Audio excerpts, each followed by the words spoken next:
Welcome back to another story on Infidelity Tales Lab. Before we begin, tell us, where in the world are you watching from?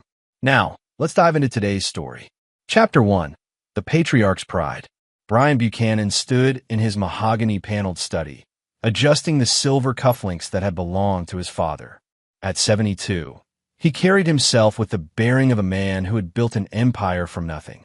His weathered hands, scarred from years of construction work before he became one of Chicago's most influential real estate developers, now held a crystal tumbler of aged whiskey.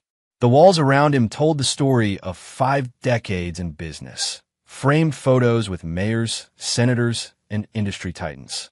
Certificates from charitable organizations lined one wall, testament to the millions he donated over the years. But tonight, his eyes lingered on a different collection, family photos spanning 3 generations of Buchanans. His wife Helen entered quietly, her silver hair perfectly coiffed despite the late hour. After 48 years of marriage, she could read his moods like a barometer reading storm clouds. "You're thinking about tomorrow," she said, settling into the leather chair across from his desk. Brian nodded, taking a slow sip of his whiskey. "Sally's engagement party. Hard to believe our little granddaughter is getting married." Helen's expression tightened almost imperceptibly. "Have you spoken to Chris about the guest list? I figured I'd leave the planning to him and Rebecca. It's their show." Brian set down his glass, studying his wife's face. "Why? Is there something I should know?" Before Helen could answer, the front door's heavy oak panels announced someone's arrival with an authoritative slam. Footsteps echoed through the marble foyer, expensive Italian leather on imported stone. Chris Buchanan, 45 years old and carrying himself with the entitled swagger of someone who'd never known real struggle, appeared in the doorway. "Dad, we need to talk," Chris said without preamble, his voice carrying that particular tone Brian had learned to despise, the one that emerged whenever his son wanted something. Brian gestured to the chair beside Helen. "Sit. Your mother and I were just discussing Sally's engagement party." Chris remained standing, his hands clasped behind his back in a pose Brian recognized from his own business negotiations. The apple, it seemed, had fallen close enough to the tree to pick up a few tricks, even if it had rolled downhill afterward. "That's actually what I wanted to discuss," Chris began, his voice taking on a measured cadence he used when delivering what he considered difficult news. "Rebecca and I have been thinking about the wedding planning, and we've decided to keep things intimate." Helen's teacup rattled against its saucer as she set it down. Brian's expression remained neutral, but his fingers tightened around his whiskey glass. "Intimate how?" Brian asked. "Well, you know how these things can get out of hand. Sally's fiancé, Shane Shannon, comes from a prominent family. His father runs Shannon Construction. You probably know Hugo Shannon from the Chamber of Commerce. The Shannon family has expectations about how things should be handled." Brian knew Hugo Shannon well. The man ran a mid-level construction company that occasionally subcontracted work from Buchanan Enterprises. Competent enough, but hardly in the same league as the empire Brian had built. "I'm not following your point, son." Chris shifted uncomfortably. "The thing is, Shane's family is very traditional. They believe weddings should be, well, they have specific ideas about guest lists. Family only. Immediate family." The words hung in the air like smoke from a snuff candle. Helen's face had gone pale, and Brian felt a familiar cold sensation settling in his stomach. The same feeling he'd experienced 40 years ago when he discovered his first business partner try and cheat him. "Are you telling me," Brian said slowly, "that Helen and I aren't invited to our granddaughter's wedding?" "Dad, it's not personal." "Answer the question, Chris." The silence stretched between them like a chasm. Chris's Adam's apple bobbed as he swallowed hard. "The Shannon family has made it clear that they want to limit the guest list to immediate family only. Sally's parents, Rebecca and me, and Shane's parents. That's it." Brian set his whiskey glass down with deliberate precision. When he spoke, his voice carried the quiet authority that had once made grown men in boardrooms fall silent. "Let me make sure I understand this correctly.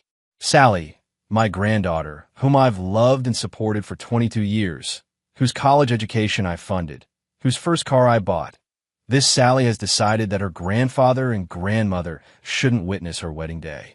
Dad, please don't make this harder than it needs to be.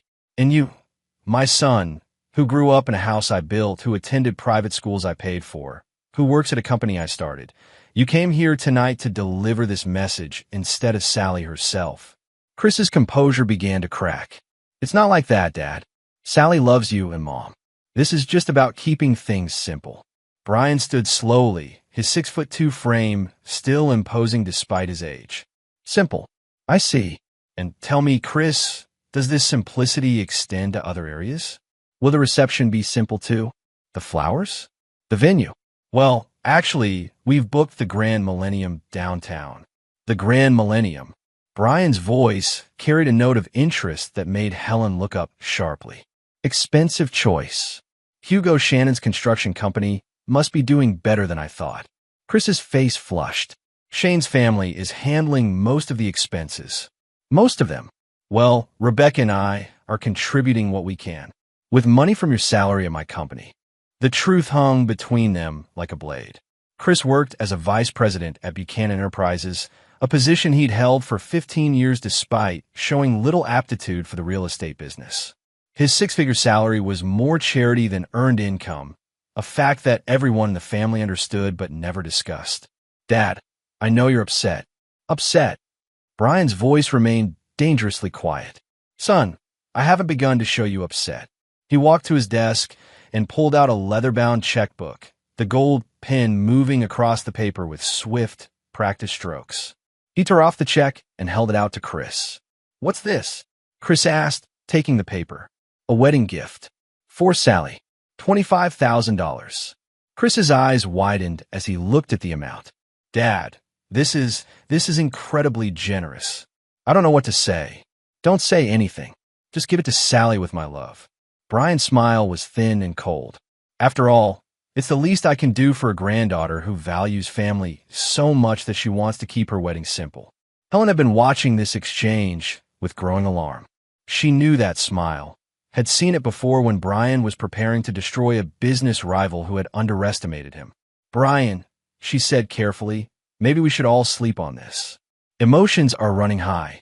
You're absolutely right, dear, Brian said, his voice suddenly warm again. Chris, thank your wife and Sally for thinking of us. I'm sure their simple, intimate wedding will be everything they dreamed of. Chris clutched the check, clearly relieved that the confrontation hadn't escalated further. Thanks, Dad. I knew you'd understand. You've always been reasonable about these things. Have I? Brian asked. Well, I suppose that's one way to look at it. After Chris left, Helen remained in her chair, studying her husband's face. What are you thinking? Brian returned to his desk and opened a different drawer, pulling out a cell phone that Helen didn't recognize. I'm thinking, he said as he dialed a number, that our son has forgotten exactly who he's dealing with. The call connected after 2 rings. Kurt, it's Brian Buchanan. I hope I'm not calling too late. Good. Listen, I need a favor. Remember that situation we discussed last month with the Shannon Construction Company? The permit issues? Yes, that's the one. I think it might be time to revisit those concerns. Helen watched her husband's face as he spoke, seeing the transformation from hurt grandfather to strategic businessman. Whatever Chris and Rebecca thought they were doing by excluding them from Sally's wedding, they had just made a critical error in judgment. Brian Buchanan hadn't built his empire by accepting slights quietly, and his son was about to learn that some lessons could only be taught the hard way. Chapter 2. The Setup. The next morning, Brian arrived at his downtown office before sunrise, as had been his custom for nearly 50 years. The 42nd floor of the Buchanan building offered a commanding view of Chicago's skyline, a testament to the empire he'd built from a single construction crew and an unshakable work ethic. His assistant, Pamela Gilmore, had been with him for 23 years and possessed the rare ability to anticipate his needs before he voiced them. She entered his office at exactly 7:30 a.m., carrying a silver tray with his usual black coffee and the morning's essential documents. Good morning, Mr. Buchanan. Your 9 o'clock with the City Planning Committee has been moved to 10:30. Kurt Campbell called 3 times before 7 a.m. He said to tell you the Shannon matter is progressing nicely. Brian accepted his coffee with a nod. Kurt Campbell was Chicago's deputy building inspector, a man who owed his position to Brian's recommendation and his continued employment to Brian's ongoing influence. In a city where connections mattered more than credentials, Kurt understood the value of loyalty. What else? Darren Rose from Rose & Associates called about the Harbor Point development. The environmental impact study came back clean, and they're ready to move forward with the groundbreaking ceremony next month. Pamela continued through the morning's agenda, but Brian's mind was elsewhere, calculating moves and counter-moves like a chess grandmaster planning 20 steps ahead. The game had begun last night when his son delivered that ridiculous message about the wedding invitation. Now, it was time to establish the rules. At 10:15, Brian's private line rang. The caller ID showed a number he recognized immediately. "Hugo," Brian said, leaning back in his leather chair. "I was hoping we'd have a chance to talk soon." Hugo Shannon's voice carried its usual forced joviality. "Brian, good to hear from you, buddy. I've been meaning to call about that subcontracting opportunity you mentioned last month. My boys are ready to get started whenever you give the word." "About that, Hugo, I'm afraid there might be a small complication." The line went quiet for a moment. "What kind of complication?" "Well, it seems there are some questions about Shannon Construction's permit history. Nothing serious, I'm sure, but you know how the city gets about these things. They want everything squeaky clean before they approve new contracts." "Permit history?" "Brian, what are you talking about? We've never had permit issues." Brian opened the thick folder that Kurt Campbell had delivered an hour earlier. Inside were photocopies of permit applications, inspection reports, and violation notices dating back 5 years. "I'm looking at a report that shows 3 instances of work proceeding without proper electrical permits. 2 cases of exceeding approved square footage on residential additions. And there's this interesting note about a commercial project where the foundation work didn't match the approved specifications." "Those are old issues, Brian. Ancient history. Everything was resolved." "I'm sure it was. But you know how bureaucrats can be. They see a pattern and they start asking uncomfortable questions." Brian's voice carried sympathy that didn't reach his eyes. "Of course, these things can usually be smoothed over with the right approach. A few phone calls to the right people." Hugo's breathing was audible over the phone. "What are you suggesting?" "I'm not suggesting anything, Hugo. Just observing that permit issues can be expensive, time-consuming, the kind of thing that makes general contractors nervous about working with subcontractors who might have regulatory problems." The silence stretched long enough that Brian wondered if the call had dropped. "Is this about the wedding?" Hugo finally asked. "The wedding?" "Hugo, I don't know what you mean. Shane told me about the guest list situation." "Look, Brian, that wasn't my idea. My wife got some notion about keeping things small, and Rebecca Buchanan was right there agreeing with her. You know how women can be about these things." Brian smiled, though Hugo couldn't see it. "Hugo, I think you misunderstand me. I'm calling as one businessman to another, sharing information that might be relevant to our professional relationship. If you're having family celebrations, well, that's wonderful. I hope everyone has a lovely time. Brian, be straight with me. Are you going to blackball my company over a wedding invitation?" "Blackball? That's a strong word, Hugo. I prefer to think of it as being selective about business partnerships. After all, reputation is everything in this business. If questions arise about a subcontractor's regulatory compliance, well, that reflects on the general contractor too." Hugo's voice took on a pleading tone that Brian found distasteful but unsurprising. "What do you want me to do? The invitations are already sent out. The venue is booked. Shane's already told his friends. Hugo, I want you to do whatever makes you comfortable. This is your family celebration. I would never presume to tell you how to handle your personal affairs. But the business implications will be whatever they need to be." Brian ended the call and immediately dialed another number. "Floyd, it's Brian Buchanan. How's the family?" "Excellent. Listen, I need you to make a few calls for me. Shannon Construction. I need to know about their insurance coverage, their bonding capacity, and whether they've had any workers' compensation claims in the past 18 months. Floyd Kaiser ran a small but influential insurance brokerage that specialized in construction companies. In the interconnected world of Chicago business, information flowed through predictable channels, and Brian had spent decades building relationships with the people who controlled those channels. By noon, Brian had made 6 more calls. To the president of the Building Contractors Association, to the head of the Electrical Workers Union, to the owner of the largest construction supply company on the South Side. Each conversation was brief, professional, and seemingly innocuous. Each conversation also contained subtle questions about Shannon Construction's reliability, their financial stability, their commitment to safety standards. Nothing overt, nothing that could be traced back to Brian directly. Just the kind of casual inquiries that happened every day in the business world. By 1 o'clock, Hugo Shannon's phone was ringing constantly. At 1:30, Brian's intercom buzzed. "Mr. Buchanan? I have Rebecca Buchanan online, too. She sounds upset." Brian smiled and picked up the phone. "Rebecca, what a pleasant surprise." "Brian, what the hell are you doing?" His daughter-in-law's voice was shaking with anger. "Hugo Shannon just called Chris in a panic. He's talking about permits and inspections and business problems. This is about the wedding, isn't it?" "Rebecca, I'm not sure what you mean. I had a routine business conversation with Hugo this morning about some regulatory matters. These things happen all the time in the construction industry. Don't lie to me, Brian. I've known you for 20 years. You're punishing us because of the guest list." Brian's voice remained calm and professional. "Rebecca, I think you overestimate my influence over city bureaucracy. If Hugo is having permit issues, that's between him and the building department." "Bullshit. You know exactly what you're doing.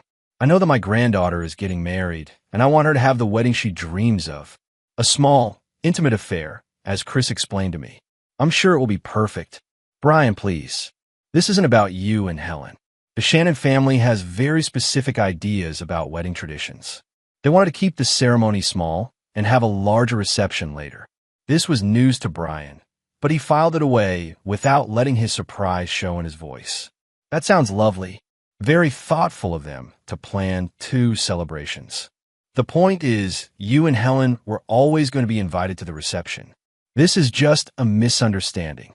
Rebecca, if there's been a misunderstanding, then I'm sure it will work itself out.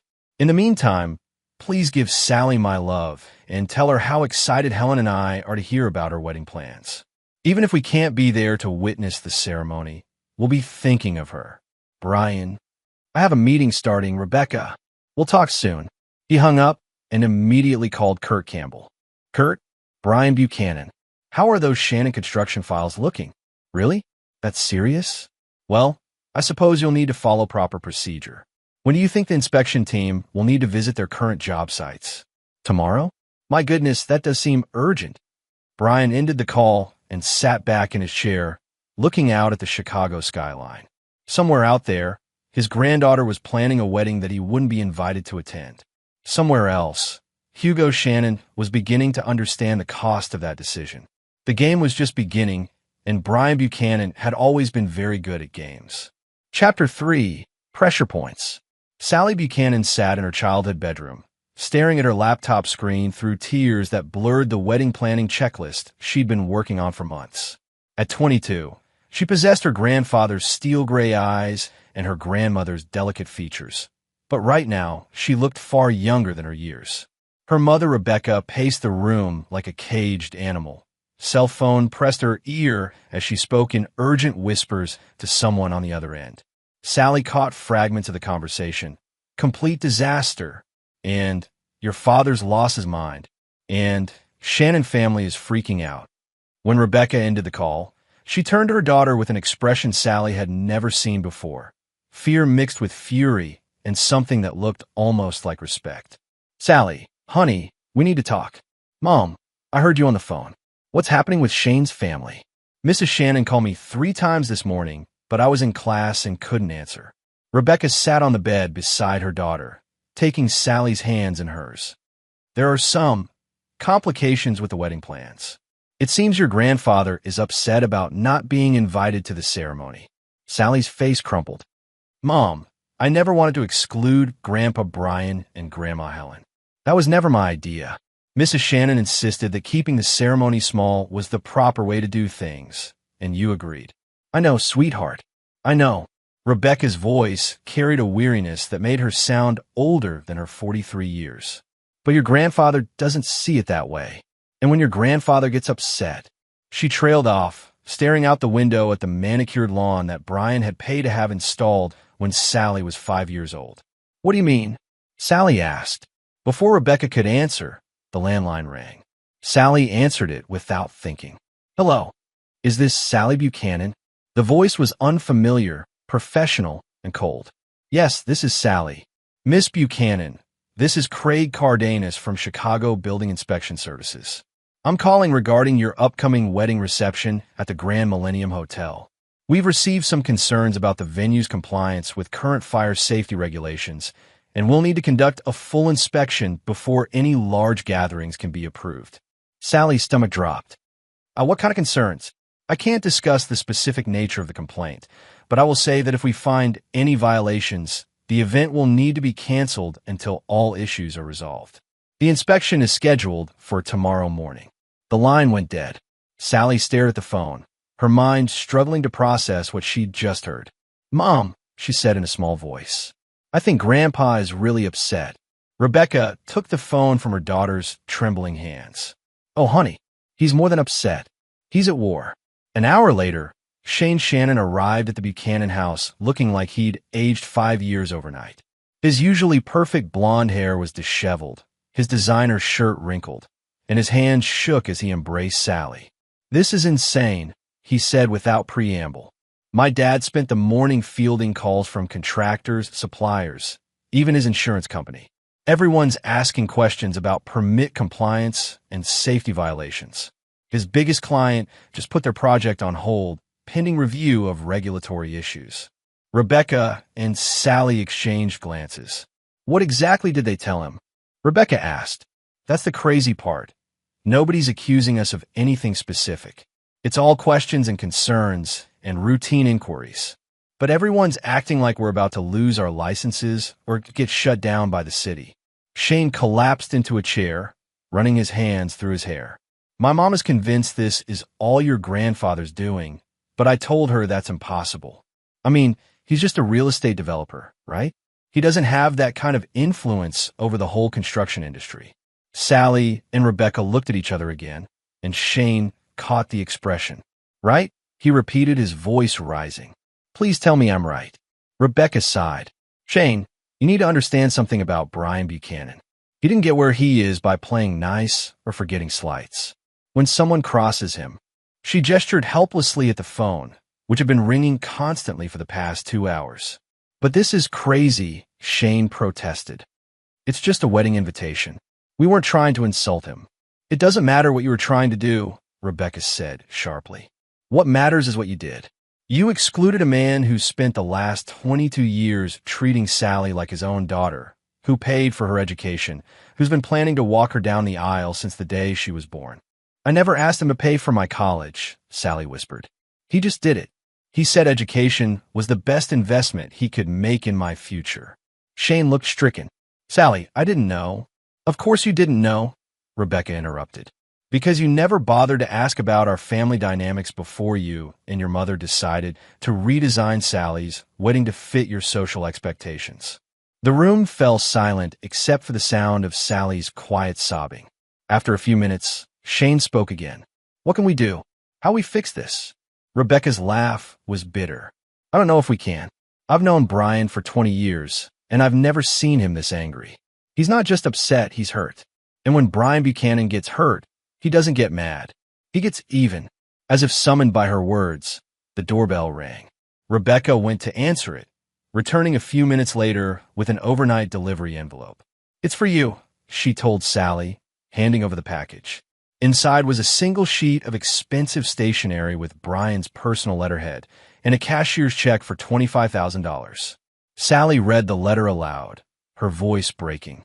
My dear Sally, your father tells me that you're planning a beautiful, intimate wedding ceremony with just immediate family present. While Helen and I are disappointed that we won't be able to witness this special moment, we respect your wishes and want you to know that we'll be thinking of you with love on your special day. Please accept this small gift as a token of our affection and our hopes for your happiness.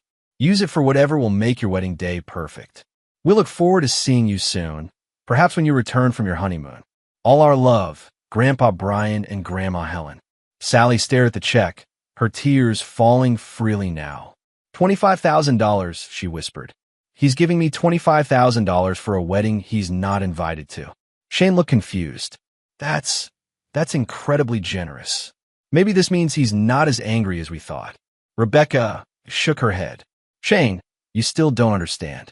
This isn't generosity. This is a message. What kind of message?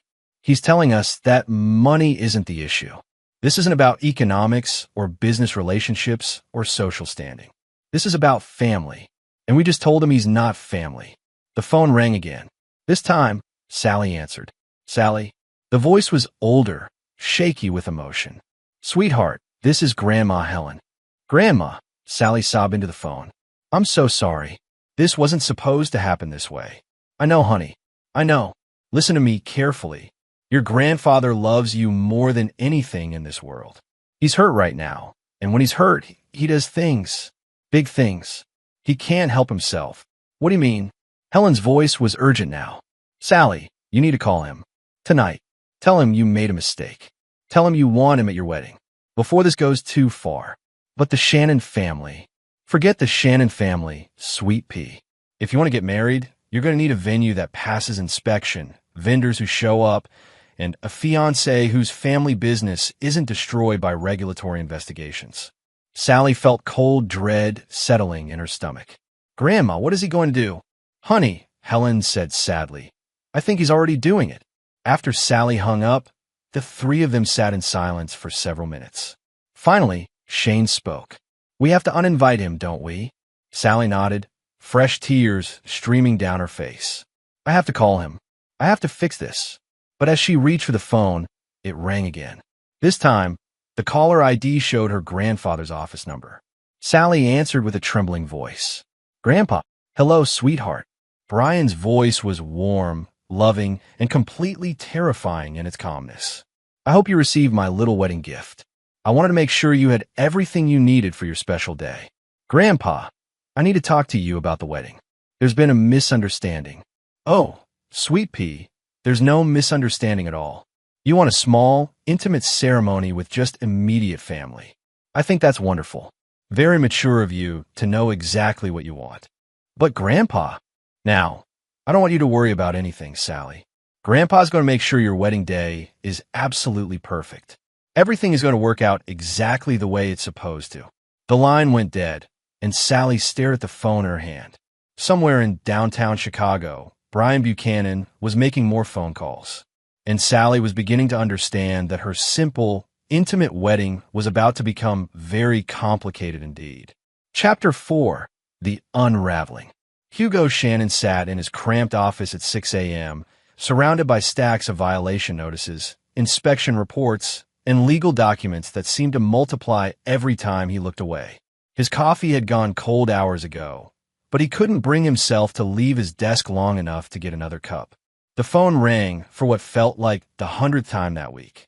Shannon Construction, he answered wearily. Mr. Shannon? This is Cindy Wolf from Wolf Electrical Supply. I'm calling about your outstanding account. Hugo frowned. Outstanding account? We always pay our bills on time. Yes, sir, your payment history has been excellent. But we've received some concerns about Shannon Construction's financial stability, and our company policy requires immediate payment for any outstanding balances when questions arise about a customer's creditworthiness. What kind of concerns? I can't discuss the specifics, but we'll need payment of your current balance, $47,000, before we can release any materials for your ongoing projects. Hugo's hands began to shake. Cindy, we've been doing business for 15 years. You know we're good for it. I'm sorry, Mr. Shannon. Company policy. We'll need payment by close of business today, or we'll have to halt all deliveries. The line went dead. Hugo immediately called his banker. First National, this is Leon Chun. Leon, it's Hugo Shannon. I need you to wire $47,000 to Wolf Electrical Supply today. Mr. Shannon, Leon interrupted. I was actually planning to call you this morning. We received some inquiries about Shannon Construction's regulatory compliance status, and I'm afraid we'll need to review your credit line before approving any large transactions. Hugo's vision began to blur around the edges.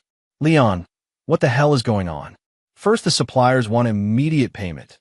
Now you're freezing my credit line. It's just routine due diligence, Mr. Shannon. Nothing personal. But when questions arise about a business's regulatory standing, the bank has to protect its interests. What questions? From who? I can't discuss the specifics of our internal review process, but I can tell you that if these regulatory issues are resolved quickly, everything should go back to normal. Hugo slammed the phone down and immediately dialed another number. Dad, Shane's voice sounded as exhausted as Hugo felt. Please tell me you have good news. Son, I need you to get down here right away and bring your checkbook. An hour later, Shane Shannon sat across from his father's desk, staring at a pile of bills and notices that represented the systematic destruction of their family business. Let me understand this, Shane said slowly. In 3 days, our electrical supplier has demanded immediate payment. Our lumber yard has put us on cash-only terms. The concrete company wants to review our account status, and the city has scheduled surprise inspections at all 4 of our active job sites. Plus, the bonding company wants to reassess our capacity. The insurance company is reviewing our risk profile, and 3 of our biggest clients have called to express concerns about project delays. Shane rubbed his temples. And all of this started the morning after I told Sally's family about the wedding guest list. Hugo nodded grimly. Your future wife's grandfather is apparently more connected than we realized. But this is insane, Dad. It's illegal, isn't it? Using business connections to sabotage competitors. Who says he's sabotaging us? Hugo asked bitterly. All I'm hearing is routine business inquiries, regulatory compliance reviews, and standard credit assessments. Nothing illegal about any of it. Shane pulled out his phone and dialed Sally's number. She answered on the first ring. Shane? Thank God. How bad is it? Bad, Sally. Really bad. We might not be able to complete our current projects, let alone stay in business long enough for a wedding reception. Oh God, I called Grandpa last night, but he wouldn't listen. He just kept saying everything was going to work out perfectly. Sally, you have to try again. This is destroying my family. I know, she whispered. I'm going to his office this morning. I'll make him stop this. 2 hours later, Sally stood in the marble lobby of the Buchanan building, wearing the blue dress that had always been her grandfather's favorite. The security guard recognized her immediately and waved her toward the private elevator. Pamela Gilmore looked up as Sally approached Brian's office. Oh, sweetheart, she said with genuine warmth. Your grandfather will be so happy to see you. He's been talking about your wedding all week. Sally knocked on the mahogany door and entered without waiting for permission. Brian looked up from his desk, and his face lit up with the same expression he'd worn when she was 5 years old and brought him crayon drawings. Sally, what a wonderful surprise. Come here and give your old grandfather a hug. She fell into his arms, breathing in the familiar scent of his cologne and the leather of his jacket. For a moment, she was 6 years old again, safe in the arms of the man who'd always protected her from everything. Grandpa, she said, pulling back to look at him. We need to talk. Of course, sweetheart. Sit down. Can Pamela get you anything? Coffee? That herbal tea you like? Grandpa, please. I need you to stop what you're doing to Shane's family. Brian's expression didn't change, but something shifted behind his eyes. I'm not sure what you mean, Sally. The Shannon Construction Company is being destroyed. Suppliers won't deliver materials. The bank froze their credit. The city is conducting surprise inspections. Shane's father is going to lose everything. Brian sat back in his chair, steepling his fingers. Sally, I think you're giving me credit for more influence than I actually have. If Hugo Shannon is having business problems, that's unfortunate, but it's not my responsibility. Grandpa, please don't lie to me. I know this is because of the wedding invitation. The wedding invitation? Brian's voice carried a note of confusion that might have been convincing if Sally hadn't known him all her life. Sweetheart, you told me you wanted a small, intimate ceremony with just immediate family. I thought that was a lovely idea. I never said that, Sally replied, her voice strengthening. Mrs. Shannon said that. She convinced my parents that excluding you and Grandma was the proper thing to do. I went along with it because I didn't want to cause problems with Shane's family. Brian leaned forward, and for the first time, Sally saw a real emotion flicker across his face. You went along with it. Yes, and I was wrong. I should have stood up for you and Grandma. I should have told them that my grandfather was more important than their social traditions. But you didn't. Sally felt tears starting again. No, I didn't. And I'm sorry. I'm so sorry, Grandpa. Brian stood and walked to his window, looking out at the city he'd helped build. Sally, do you know what I was thinking about on my drive to work this morning? She shook her head. I was thinking about the day you were born. Your father called me at 2 in the morning, screaming into the phone that the baby was coming and they needed to get to the hospital. I threw on some clothes and drove to your house to pick up your parents. Your dad was too nervous to drive safely. Brian smiled at the memory. You were born at 6:47 a.m. on a Tuesday. 7 pounds, 3 ounces, with a full head of dark hair and the loudest cry the nurses had ever heard. When they finally let me hold you, you stopped crying immediately and looked right at me with these serious gray eyes, like you were taking my measure. You turned back to face her. I made you a promise that day, Sally. I promised that I would always be there for you, no matter what. When you took your first steps, I was there. When you had nightmares, I was there. When you graduated high school, I was there. When you needed help with college applications, I was there. Sally's tears were flowing freely now. Grandpa, and now you're getting married. The most important day of your life. And for the first time in 22 years, I won't be there. The words hung in the air between them like a physical presence. Sally realized she was holding her breath. But I want you there, she whispered. I need you there. Brian's smile was sad and knowing. Do you, Sally? Or do you need Shane's family to approve of your choices more than you need your grandfather? The question hit her like a physical blow. She opened her mouth to protest, but no words came. Here's what's going to happen, Brian continued, his voice returning to its business tone. You're going to go home and think very carefully about what kind of wedding you actually want. Not what Shane wants, not what his parents want, not what your parents think is appropriate. What you want. And if I decide I want you there, then you'll call me. Not your parents, not Shane. You'll call me directly and invite me yourself. And if I do that, you'll stop. Whatever you're doing to Shane's family. Brian's expression was unreadable. Sally, I've told you, I'm not doing anything to Shane's family. But I will say this. If you decide that your grandfather and grandmother are important enough to include in your wedding day, then I suspect many of the Shannon family's business problems will resolve themselves. And if I don't call, Brian walked back to his desk and sat down, suddenly looking every one of his 72 years. Then I'll know where I stand with my granddaughter, and I'll act accordingly. Sally stood on shaking legs. I love you, Grandpa. I love you too, sweetheart. More than you know. She kissed his forehead and left his office, her mind spinning with everything that had been said and everything that hadn't been said. In his chair, Brian picked up his phone and dialed a familiar number. Kurt, Brian Buchanan. How are those Shannon construction inspections going? Really? That many violations?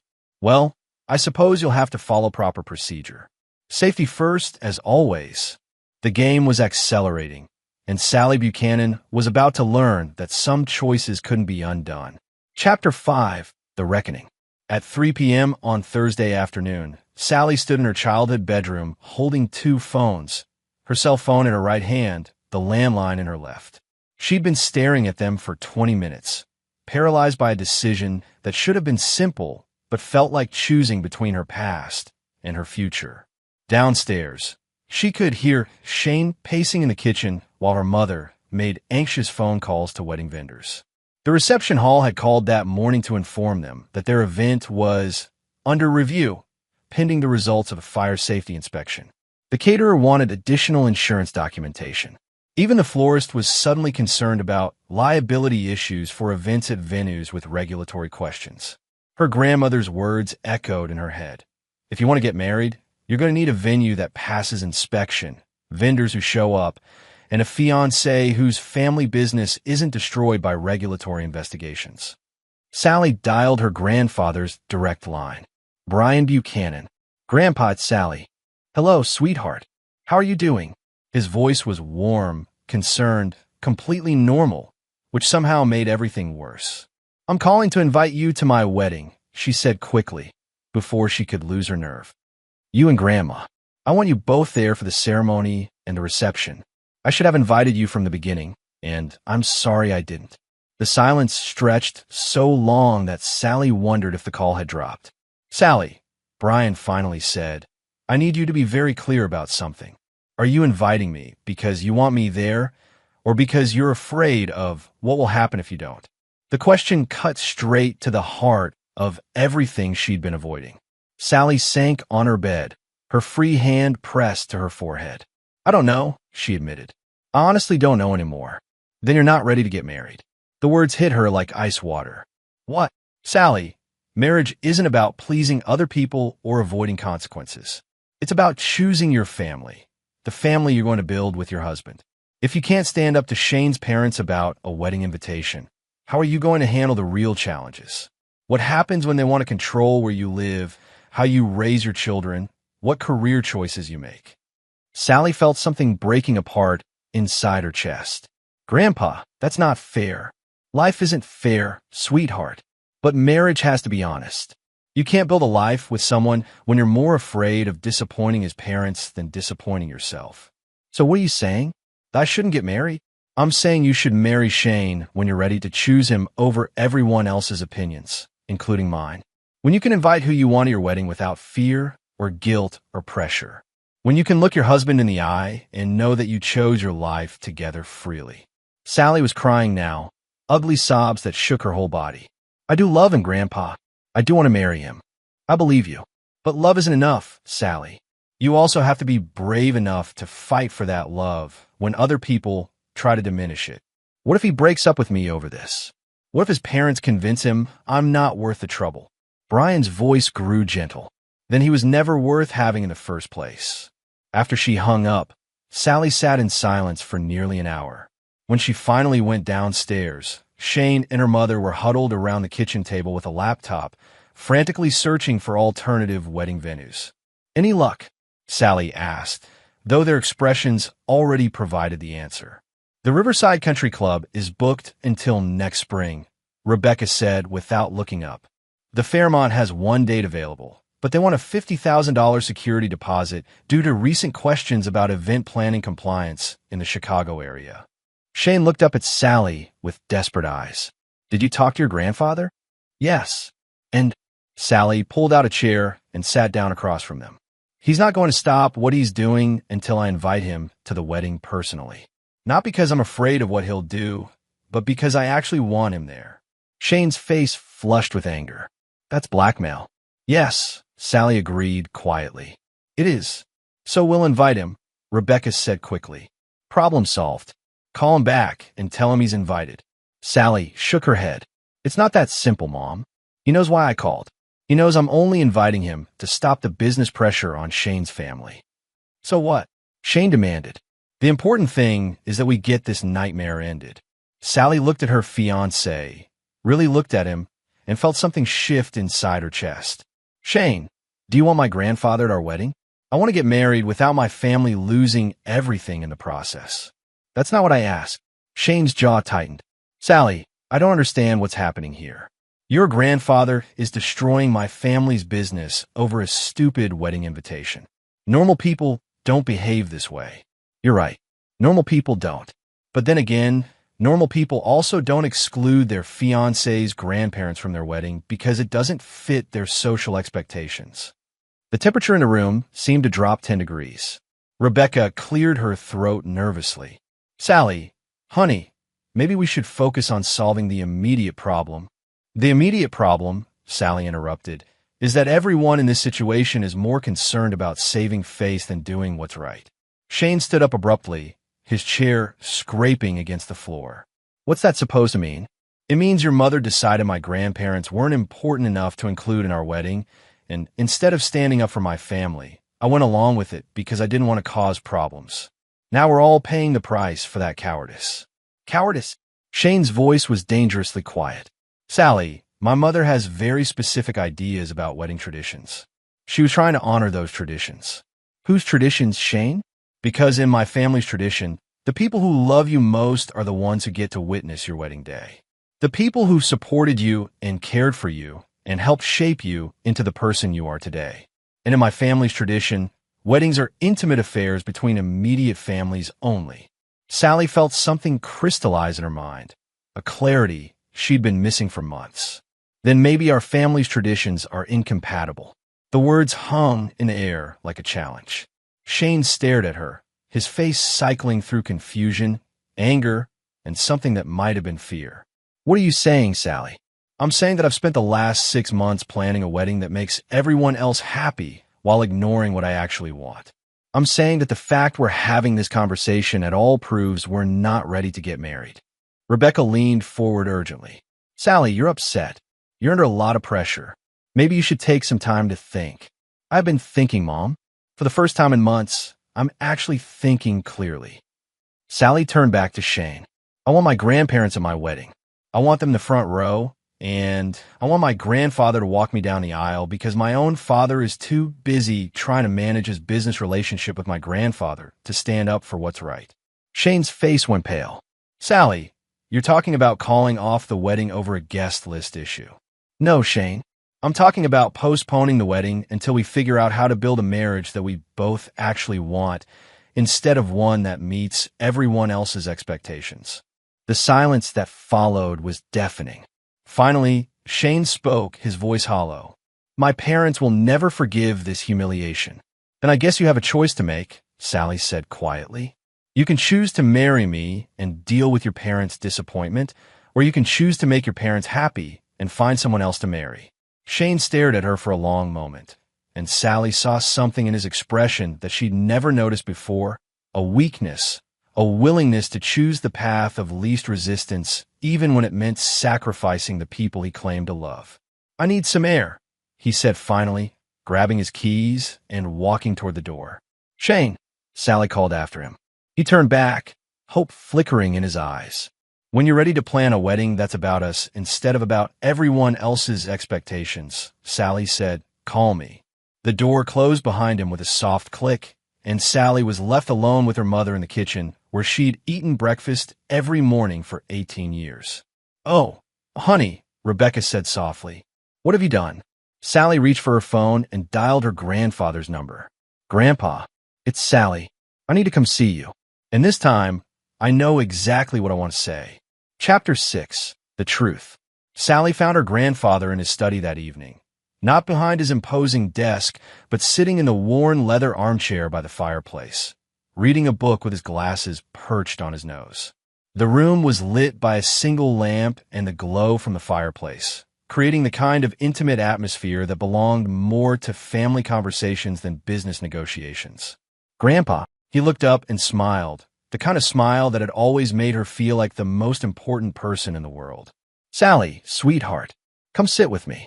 She settled into the matching chair that had been designated as hers since childhood, drawing her legs up under her the way she used to when she was 12 and needed his advice about middle school problems. I broke up with Shane, she said without preamble. Brian set his book aside, giving her his complete attention. How are you feeling about that? Confused. Sad. Relieved. She paused, considering. Mostly relieved, which probably tells me everything I need to know. What happened? Sally pulled a throw pillow against her chest, hugging it like armor. I realized that I was more worried about disappointing his parents than disappointing myself. And when I told him I wanted you and Grandma at the wedding, he acted like I was asking him to choose between me and his family. Weren't you? The question surprised her. I guess I was. But isn't that what marriage is supposed to be? Choosing your spouse over everyone else's expectations. Brian smiled, and Sally saw pride in his expression. That's exactly what marriage is supposed to be. The question is whether Shane was ready to make that choice. He wasn't. And you? Sally thought about it seriously. I wasn't either until today. I've been so focused on having the perfect wedding that I forgot to figure out if I was marrying the right person.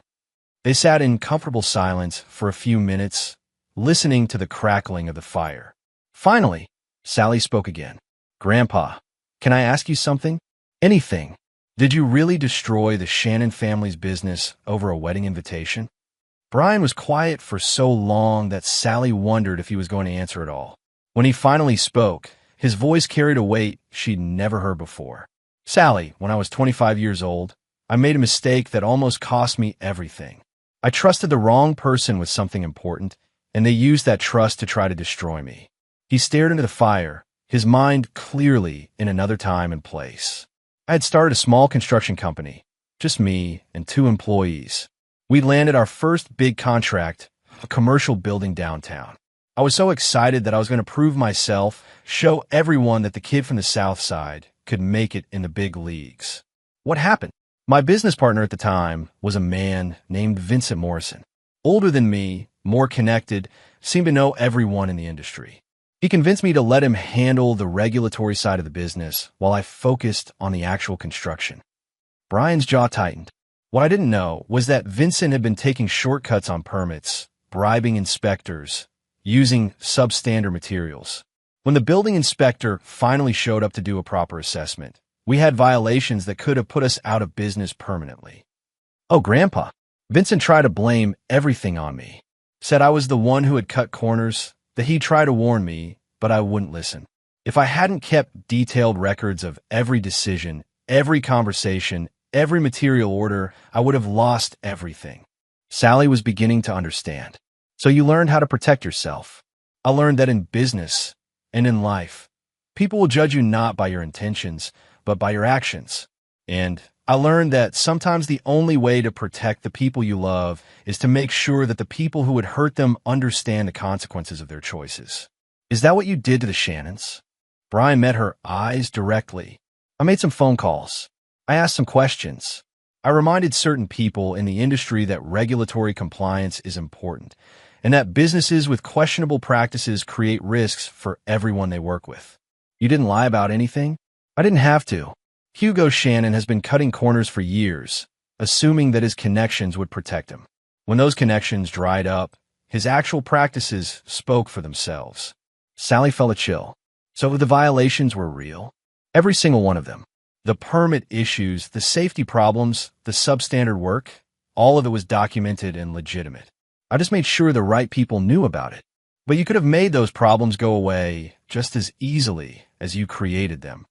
Brian nodded. The moment you called to invite me to your wedding, really invite me, because you wanted me there, I would have made some different phone calls.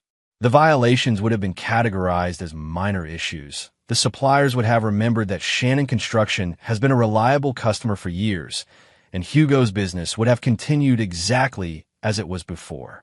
But I didn't call for the right reasons. No, you called because you were afraid. And I've spent too many years watching people make decisions based on fear instead of conviction.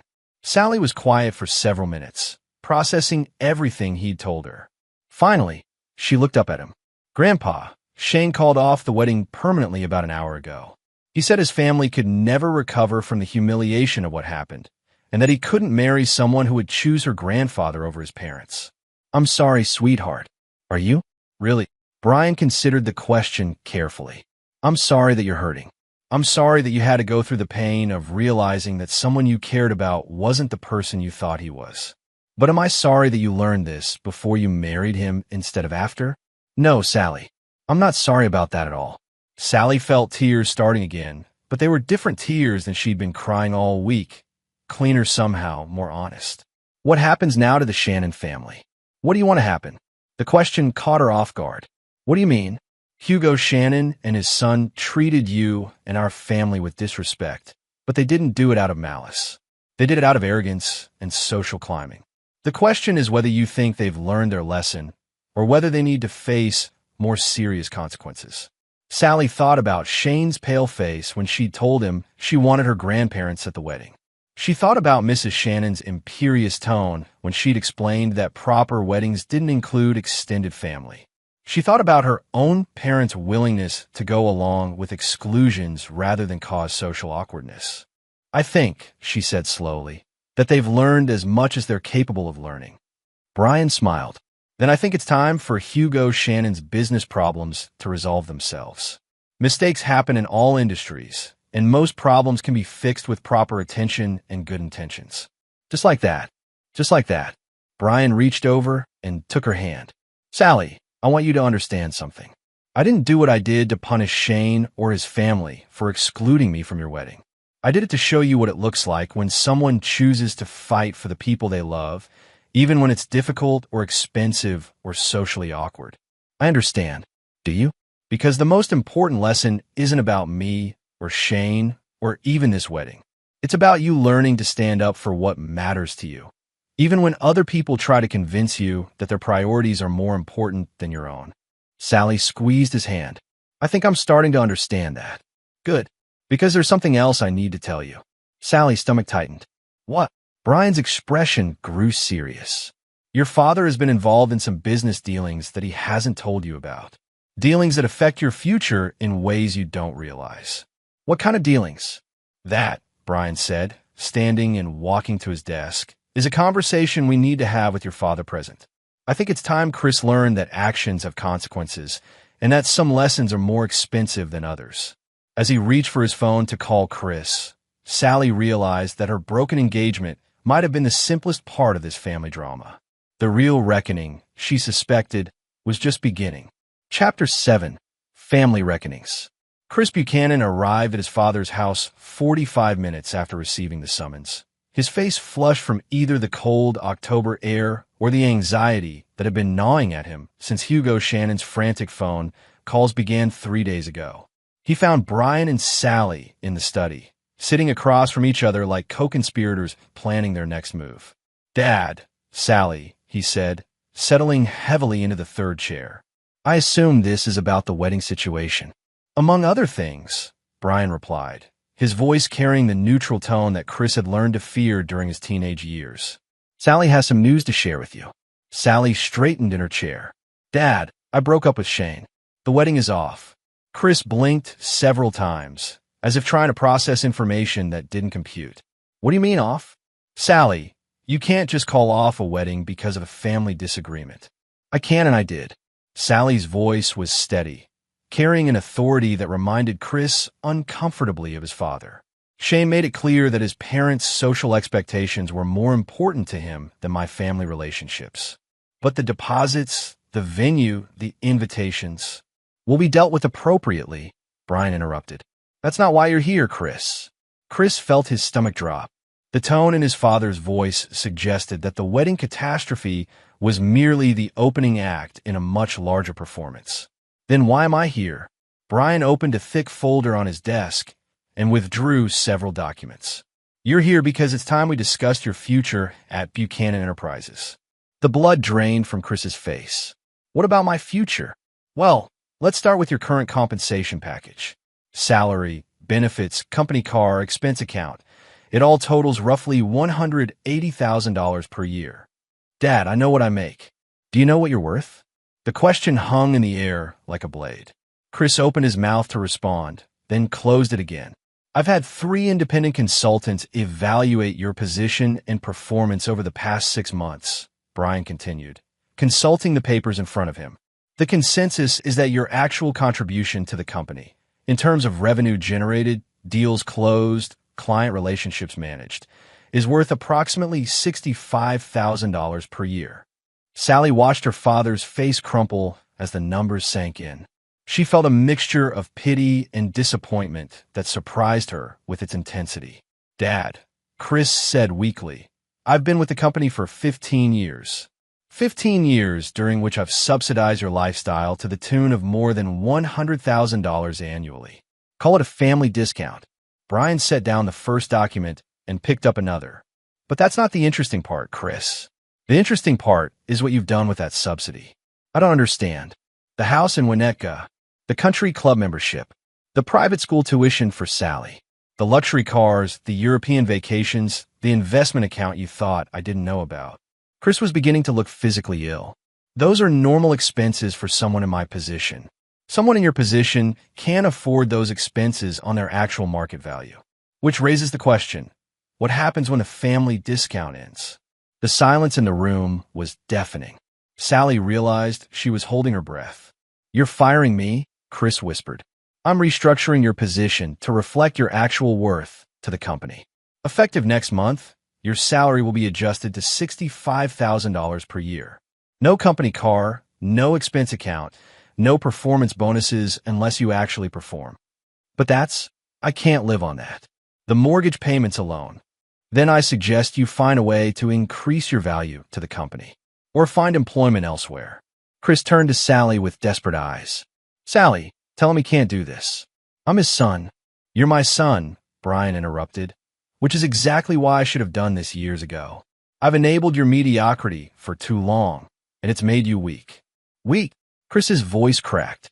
Dad, I've worked for you for 15 years. You've been employed by me for 15 years. There's a difference.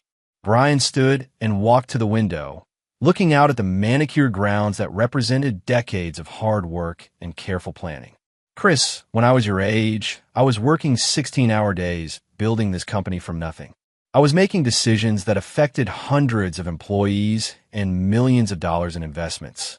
I was taking risks and accepting responsibility for the consequences. He turned back to face his son. What risks have you taken? What decisions have you made that actually mattered? What have you built that would exist without my intervention? The questions hit Chris like physical blows. Sally watched her father struggle to find answers that didn't exist. I've been loyal, Chris said finally. I've been dependable. You've been comfortable. And comfort without achievement is just another word for stagnation. Brian returned to his desk and pulled out one final document. However, I'm not without sympathy for your situation. I understand that adjusting to your new salary will be difficult. He slid the paper across to Chris. This is an offer to purchase your house in Winnetka. Fair market value, cash, 30-day closing. Chris stared at the document as if it were written in a foreign language. You want to buy my house? I want to help you transition to a lifestyle you can actually afford. The house sale will give you enough capital to purchase something more modest and pay off your credit card debts. My credit card debts? Sally saw her grandfather's smile turn predatory. Chris, did you really think I didn't know about the $40,000 you owe across 6 different accounts? The personal loan you took against your 401k? The line of credit you opened using company assets as collateral without authorization? Chris looked like he was about to vomit. Dad, I can explain. I'm sure you can.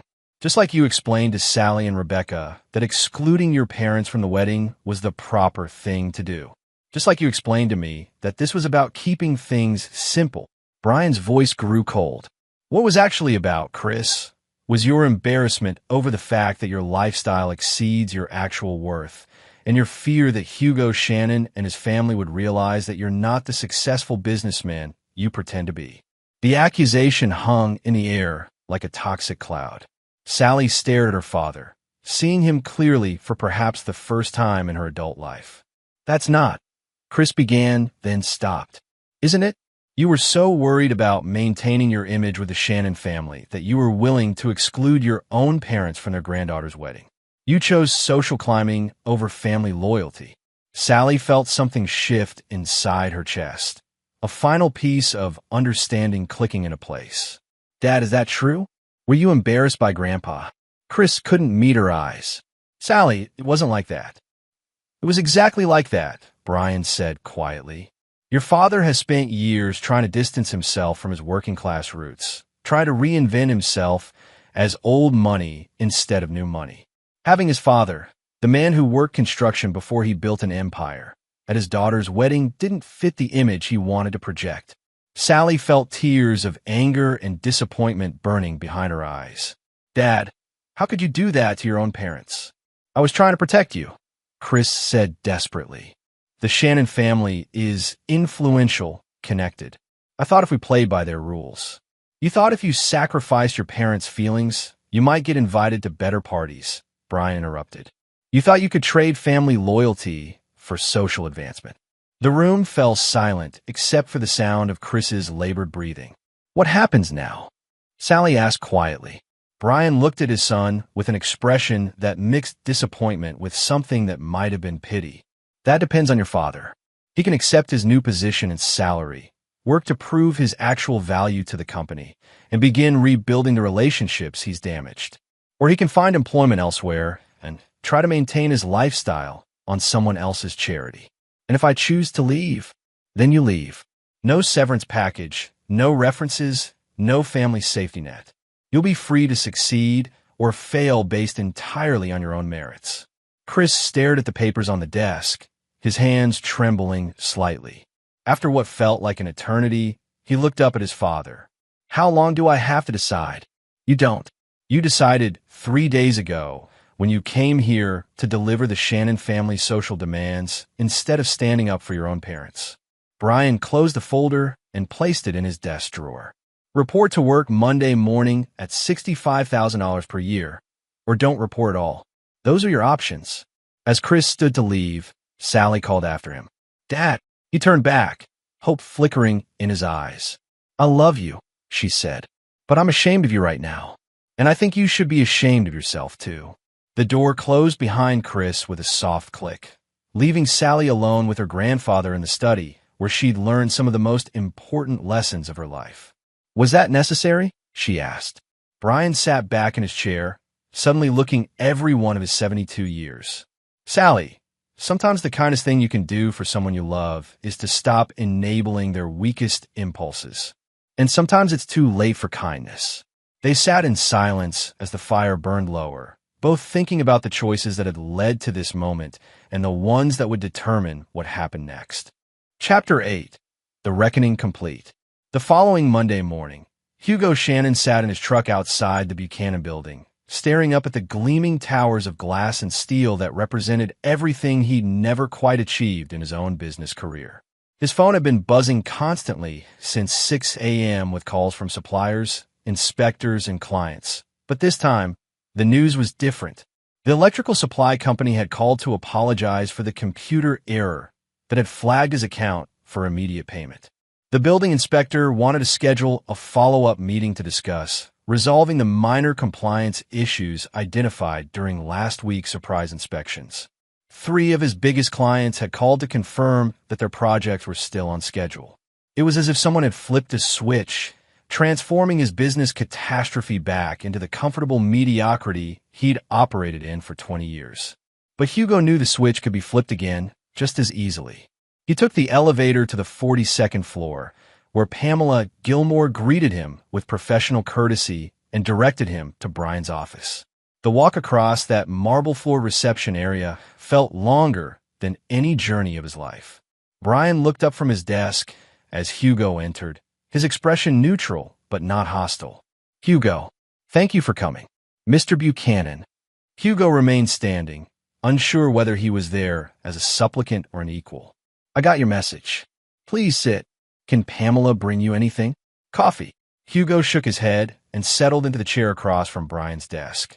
The same chair where visiting politicians and business leaders conducted negotiations worth millions of dollars. I suppose you know why you're here, Brian said. I think so, but I'd like to hear it from you directly. Brian leaned back in his chair, steepling his fingers in a gesture Hugo had seen in 100 business meetings, but never from this side of the power dynamic. Hugo, your business problems from last week, the permit issues, the supplier concerns, the regulatory scrutiny, those problems have been resolved. Yes, sir. I noticed. Thank you. Don't thank me yet. We haven't discussed the terms. Hugo's stomach tightened. Terms.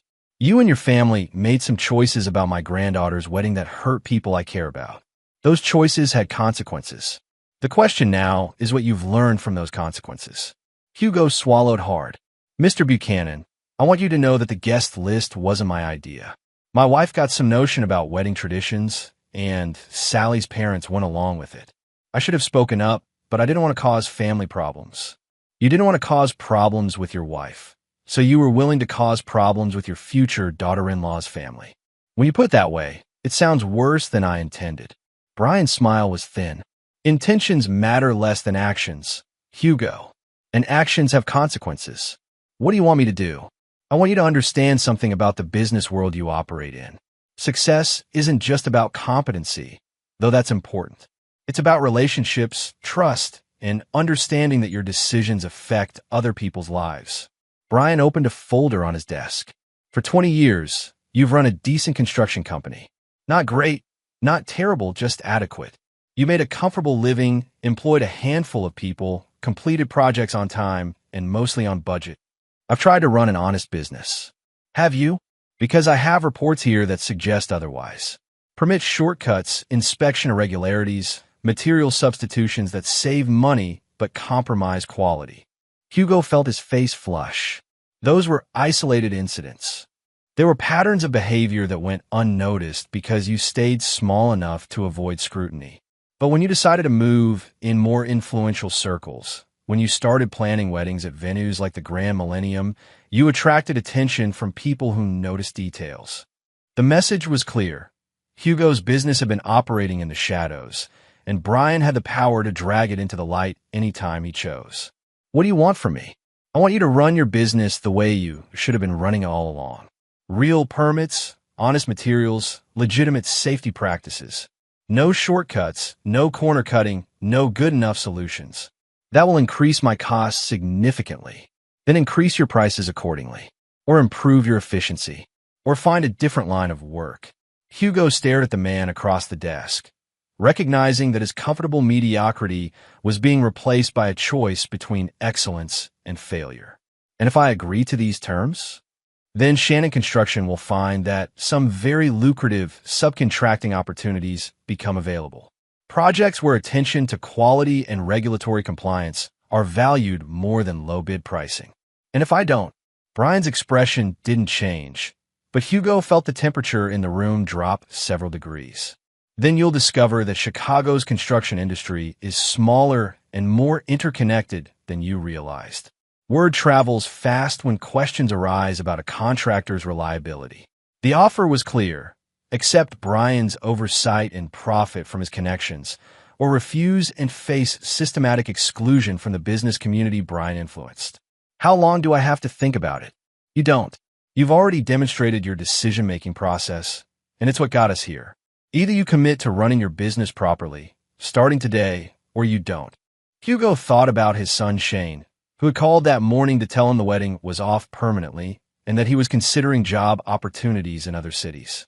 He thought about his wife, whose social ambitions had triggered this entire catastrophe. He thought about his employees, who had done nothing wrong but might pay the price for his choices. I accept your terms, he said quietly. Brian nodded and pulled a business card from his desk drawer. Excellent. This is the contact information for my preferred safety inspector and compliance consultant. They'll help you bring your current projects up to standard and establish protocols for future work. Hugo took the card, noting that it belonged to one of the most expensive consulting firms in Chicago. Mr. Buchanan, can I ask you something? Of course. Why are you giving me this opportunity? After everything that happened, you could just destroy my business and be done with it. Brian was quiet for a moment, considering his response. Hugo, I didn't do what I did to punish you or your son. I did it to teach my granddaughter that people who love her should be willing to fight for her, and that she should never settle for relationships with people who won't. And did she learn that lesson? She did. She broke up with Shane and called off the wedding. Hugo's face went pale. She broke up with him? Shane made it clear that his parents' social expectations were more important to him than Sally's family relationships. She decided she deserved better. The older man sat back in his chair, absorbing this information. My son is heartbroken. He really loved her. Did he? Because love means choosing someone over everyone else's opinions, including your parents. Shane chose social acceptance over Sally's feelings, just like you and your wife chose social traditions over basic courtesy. Hugo nodded slowly, understanding that his family's priorities had been exposed and found wanting. Is there any chance they might work things out? Brian's expression softened slightly. That's not up to me, Hugo. If Shane wants to win Sally back, he'll need to prove that he's learned from this experience. He'll need to show her that she matters more to him than his parents' approval. And until then, you and I have business to conduct. I suggest you call that consulting firm today. The sooner you bring your operations into full compliance, the sooner those lucrative subcontracting opportunities become available. Hugo stood to leave, then paused at the door. Mr. Buchanan? For what it's worth, I'm sorry about how this all happened. Sally seems like a wonderful young woman, and you're right, she deserved better from our family. Brian's smile was genuine for the first time in the conversation. Hugo, That's the first thing you've said since you walked in here that suggests you might actually have learned something from this experience. After Hugo left, Brian sat alone in his office, looking out at the city he'd spent decades conquering one deal at a time. His phone buzzed with a text message from Helen. How did it go? He typed back, the lesson is complete. Hugo Shannon understands the rules now. And Sally? Sally is stronger than she was a week ago. She'll make better choices next time. And Chris? Brian paused before answering. His son had reported to work that morning, accepted his reduced salary without complaint, and spent the day making phone calls to clients he'd been neglecting for months. It was a start, but only a start. Chris is learning that actions have consequences. Whether he learns quickly enough to save his career remains to be seen. Brian put his phone away and returned to the stack of contracts on his desk. The game was over, the lessons had been taught, and the consequences had been distributed according to the choices people had made. But the most important outcome wasn't Hugo Shannon's reformed business practices or Chris's reduced circumstances. It was the look in Sally's eyes when she'd told him she was ashamed of her father's behavior and proud of her grandfather's principles. That look told Brian that the next generation of Buchanans would be stronger than the current one, and that, more than any business victory, was worth whatever it had cost to achieve. Chapter 9. New Foundations.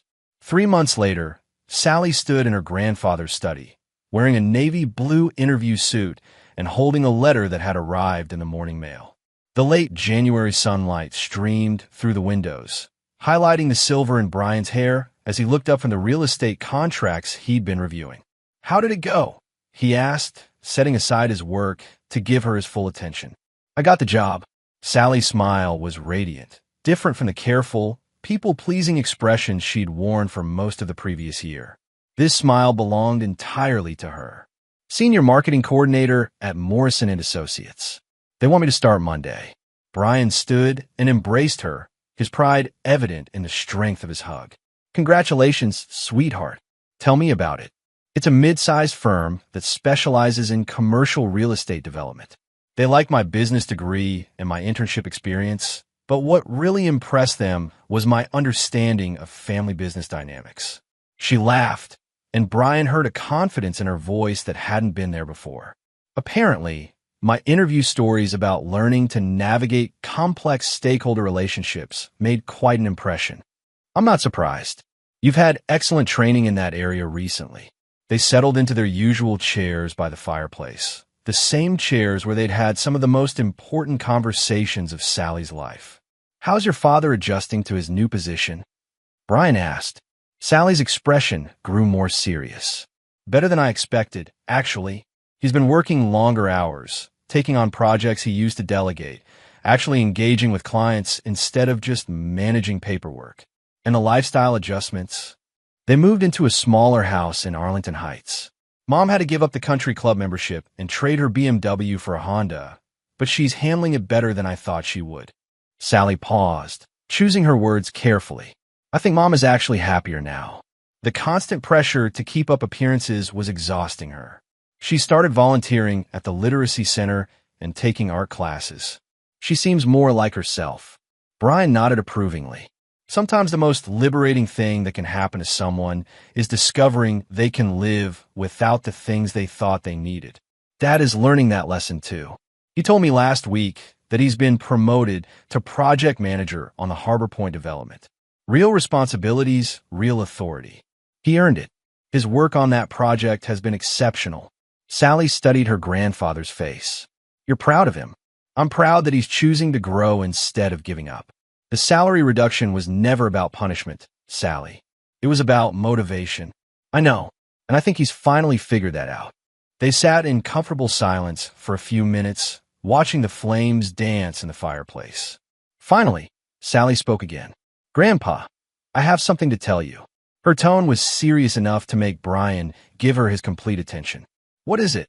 Shane called me last week. Brian's expression didn't change, but Sally saw his jaw tighten almost imperceptibly.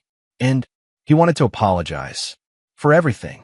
For his family's behavior about the wedding guest list, for not standing up for me when I said I wanted you and Grandma there, for choosing his parents' approval over our relationship. That's good of him. He also wanted to tell me that he's been seeing a therapist, working on boundary issues with his parents, learning to make decisions based on his own values instead of their expectations. Brian waited for her to continue, and he wanted to know if I'd be willing to have dinner with him, not to get back together, just to talk, to see if we could at least be friends. How do you feel about that? Sally considered the question seriously. I think I'd like that. I did care about him, and I think he's genuinely trying to change. But I also realize that I'm different now. Stronger.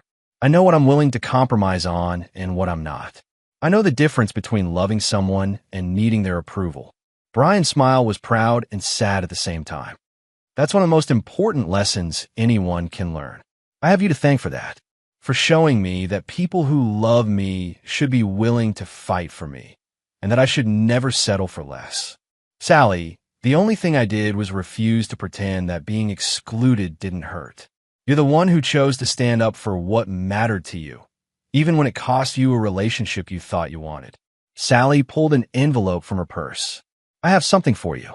Inside was a check for $25,000, the wedding gift Brian had given her 3 months earlier. Grandpa, I can't keep this. It doesn't feel right. Brian looked at the check, then at his granddaughter. Sally, what do you plan to do with your first paycheck from your new job? I thought I'd start looking for my own apartment. I love living at home, but I'm 22 years old. It's time I had my own place. And what kind of apartment were you thinking of? Nothing fancy. A 1-bedroom in a safe neighborhood, close to public transportation. I've been looking at places in the $1,200 to $1,500 range. Brian folded the check and handed it back to her. Consider this a housewarming gift, then. Security deposit, first month's rent, furniture, all the things you'll need to make your new place a home. But Grandpa, this is too much. Sally, do you know what I was thinking about during those dark days when the wedding was falling apart and your father was learning some difficult truths about himself? She shook her head. I was thinking about legacy, not the business empire or the real estate holdings or the charitable foundations. I was thinking about what kind of people the next generation of Buchanans would become. Brian leaned forward, his gray eyes intense. The best investment I ever made wasn't in property or stocks or business ventures.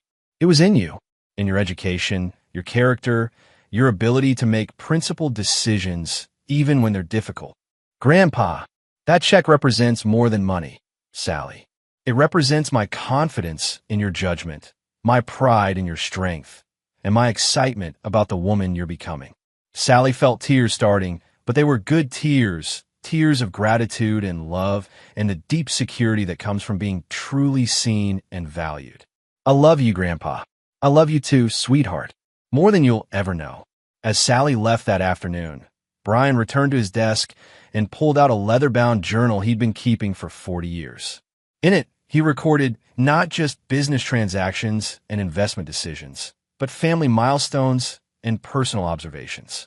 Today's entry read, January 15th, Sally starts her new job Monday. She's become everything I hoped she would be, strong, principled, independent. The lessons of the past few months were painful, but necessary. She understands now that love means fighting for someone, not just saying the words. Chris continues to grow into the man he should have been years ago.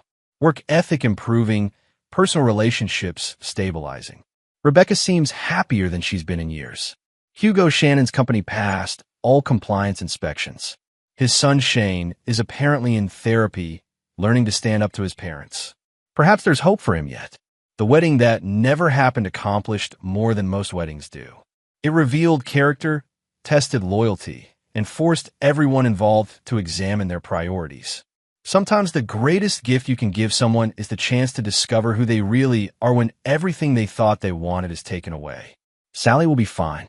Better than fine. She'll be extraordinary. Legacy secured. Brian closed the journal and looked out at the Chicago skyline he'd spent decades conquering. Tomorrow there would be new deals to negotiate, new challenges to face, new lessons to teach and learn. But today, he was simply a grandfather who had helped his granddaughter discover her own strength. And that, more than any business success, made him feel like the richest man in the world.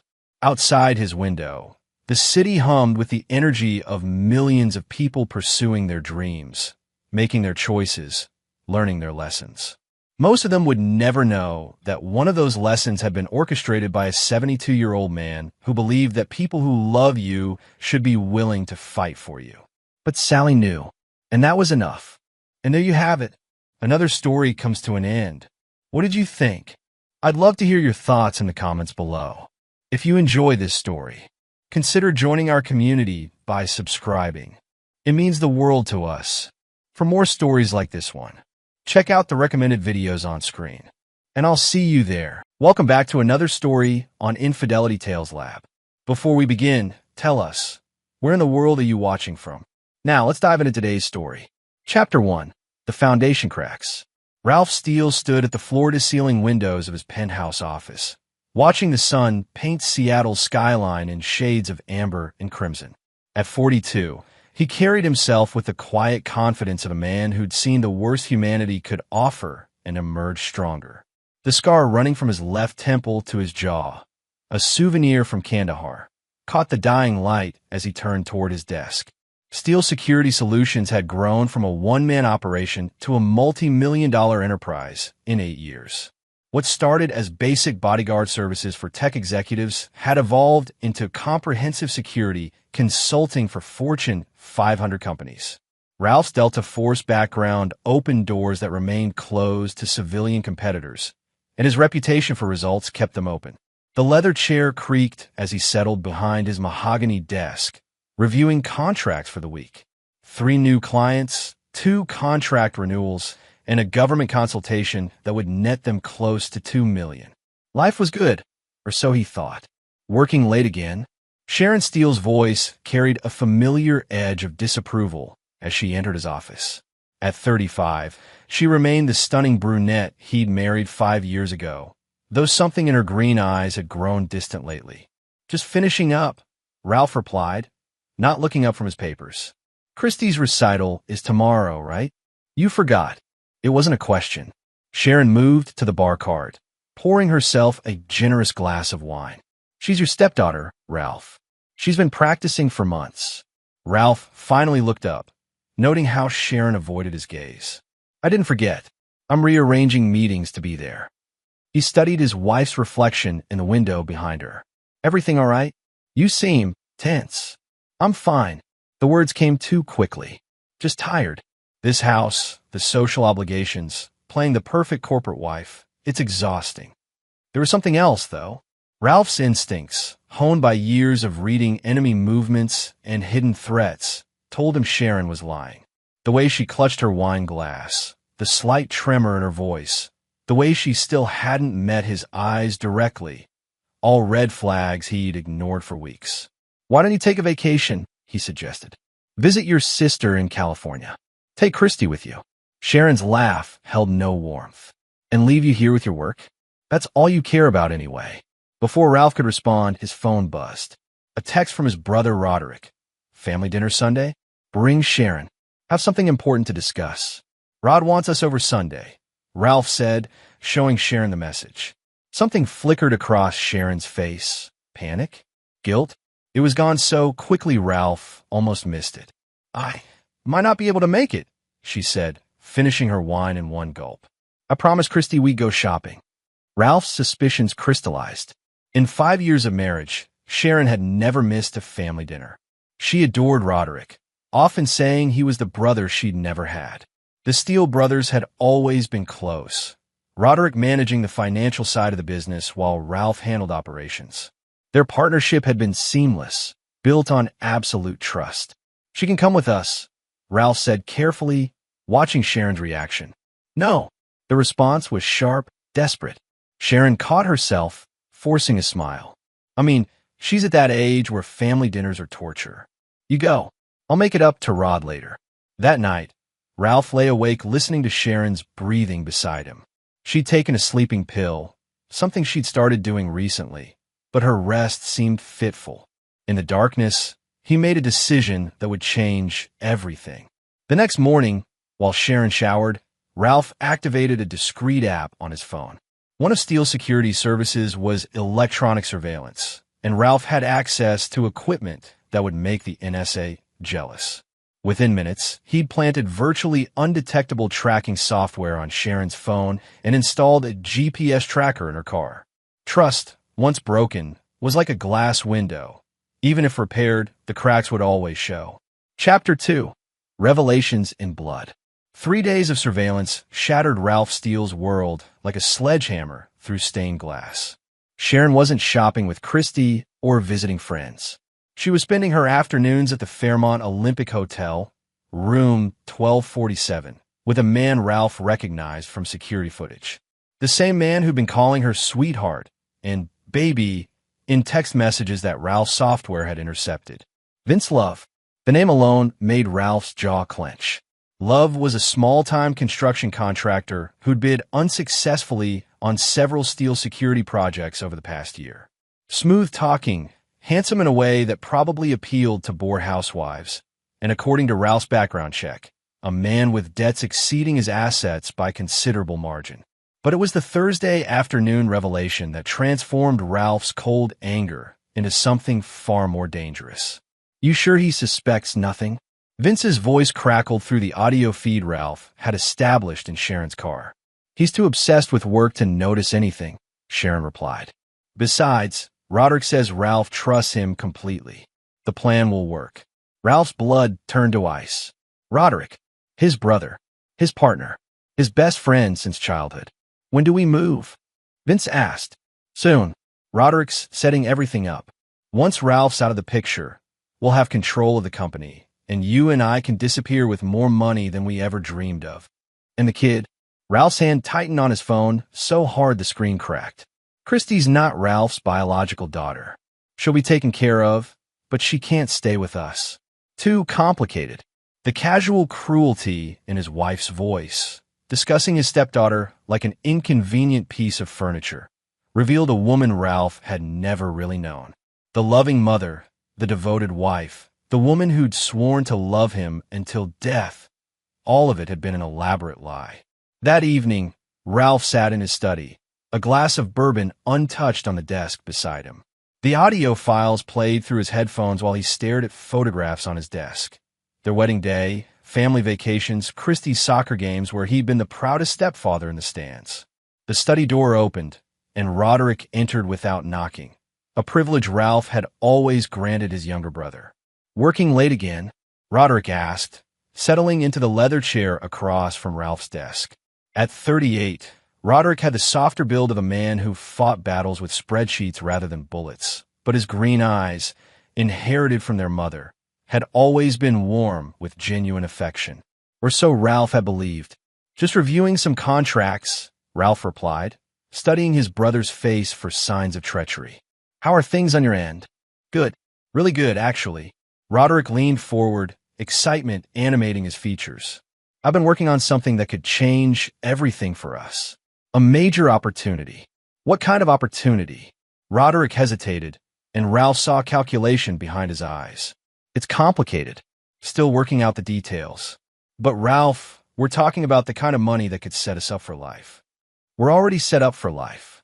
This is different. This is legacy money, the kind that lasts generations." Ralph nodded slowly, bile rising in his throat. "Sounds interesting. When do I get the details?" "Soon. Very soon." Roderick stood, moving toward the door. "Oh, and Ralph, you might want to update your life insurance. I know you've been putting it off, but with the company growing, why would I need to update my life insurance?" Roderick's smile faltered for just a moment. "Just prudent business planning. You know how it is." After Roderick left, Ralph sat in silence for a long time. Then he opened his laptop and began making plans of his own. If they wanted to play games with his life, he'd show them what a Delta Force operator could do when all the rules were off the table. The first step was simple. Let them think they were winning. Chapter 3. The Trap Springs. Sunday morning arrived gray and drizzling, typical for Seattle in October. Ralph dressed carefully, jeans, a casual shirt, nothing that suggested he knew this would be the last normal day of his life. Sharon had already left for her fabricated shopping trip with Christy, though Ralph knew from his tracking that she was actually at Vince Love's apartment. Roderick's house sat on a bluff overlooking Puget Sound, a sprawling modern structure that Ralph's money had helped finance. As he pulled into the circular driveway, Ralph noticed an unfamiliar van parked behind the garage, a detail that sent alarms through his combat-trained mind. Ralph! Perfect timing. Roderick emerged from the house, his smile too bright, too eager. Come on in. I've got coffee brewing. The house felt different somehow, charged with nervous energy. Ralph's peripheral vision caught movement upstairs, shadows that shouldn't have been there since Roderick lived alone. Where's Sharon? Roderick asked as they entered the kitchen. Shopping with Christy. Ralph accepted the coffee mug, noting how his brother's hands trembled slightly. She sends her apologies. No problem. Actually, this works out better. Well, I want to discuss. Well, it's business. Ralph nodded, sipping his coffee.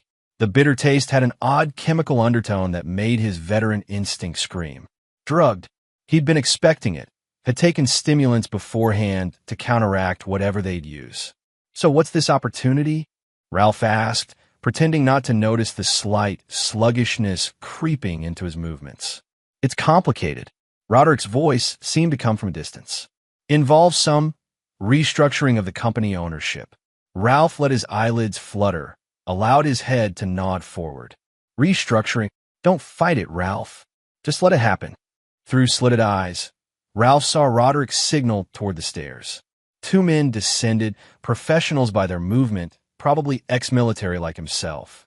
Behind them came Vince Love, grinning like a shark scenting blood. He's out. Vince asked. Give it another minute, Roderick replied. The dose needs to fully take effect. Ralph let his body go completely limp, his breathing deep and regular. The art of playing dead was something every Delta operator learned. Sometimes it was the difference between life and capture. All right, let's move him, one of the men said. They hauled Ralph to his feet, half carrying him toward the garage. Through barely open eyes, he saw them loading him into the back of a sedan, not the van he'd spotted, which meant they had this planned in detail. The drive took 20 minutes. Ralph counted turns, memorized the route despite the drugs clouding his system. They were heading toward the industrial district, toward the scrapyard owned by one of Roderick's college friends. You sure this will look like an accident? Vince asked from the front seat. Car theft gone wrong, Roderick replied. Ralph surprised the thieves, got knocked unconscious, and they panicked. Dumped the car in the crusher to destroy evidence. Tragic, but these things happen. And afterward, we wait a respectable amount of time. I inherit his share of the company as his only living relative. Sharon gets the life insurance. We split everything 3 ways and disappear. The sedan stopped. Ralph heard metal gates creaking open, the sound of heavy machinery in the distance. They'd arrived at the junkyard. They transferred him to another car, his own BMW. Ralph realized from the familiar leather scent. His hands were zip-tied to the steering wheel, the bonds tight enough to leave marks that would support their theft story. Double-check the restraints, Roderick's voice, muffled now by the car's windows. Ralph remained perfectly still as hands probed the zip ties. His Delta Force training had included escape and evasion techniques that these amateurs couldn't imagine. The ties were tight, but Ralph had dislocated his own thumb in Afghanistan to slip Soviet handcuffs. Plastic restraints were child's play. He's secure, one of the men reported. The car lurched as the crusher's magnetic arm lifted it. Ralph opened his eyes fully now, seeing the massive hydraulic jaws closing around the vehicle. This was his moment, trapped in a death machine with the voices of his betrayers outside. Are you sure he's unconscious? Sharon's voice. His wife had arrived to watch him die. He's gone, Roderick laughed. Now we'll take his company, collect the insurance, and her daughter is next. Ralph smiled in the darkness. They'd just confessed to murder and kidnapping within range of the recording device he'd sewn into his jacket lining. But confession was the least of their worries. As the crusher's roof began to buckle inward, Ralph dislocated his thumb with practiced efficiency and slipped the zip ties. The real game was about to begin, and Ralph Steele, former Delta Force operator, survivor of 3 war zones, and now a very angry dead man, was about to show them what happened when you betrayed a warrior. His next move, was survival. After that, retribution. Chapter 4. Resurrection of the Dead. The crusher's hydraulic arms screamed as they compressed the BMW's roof, but Ralph Steele was no longer inside. In the 15 seconds between slipping his restraints and the machine's jaws closing completely, Ralph had kicked out the rear window and rolled through the opening.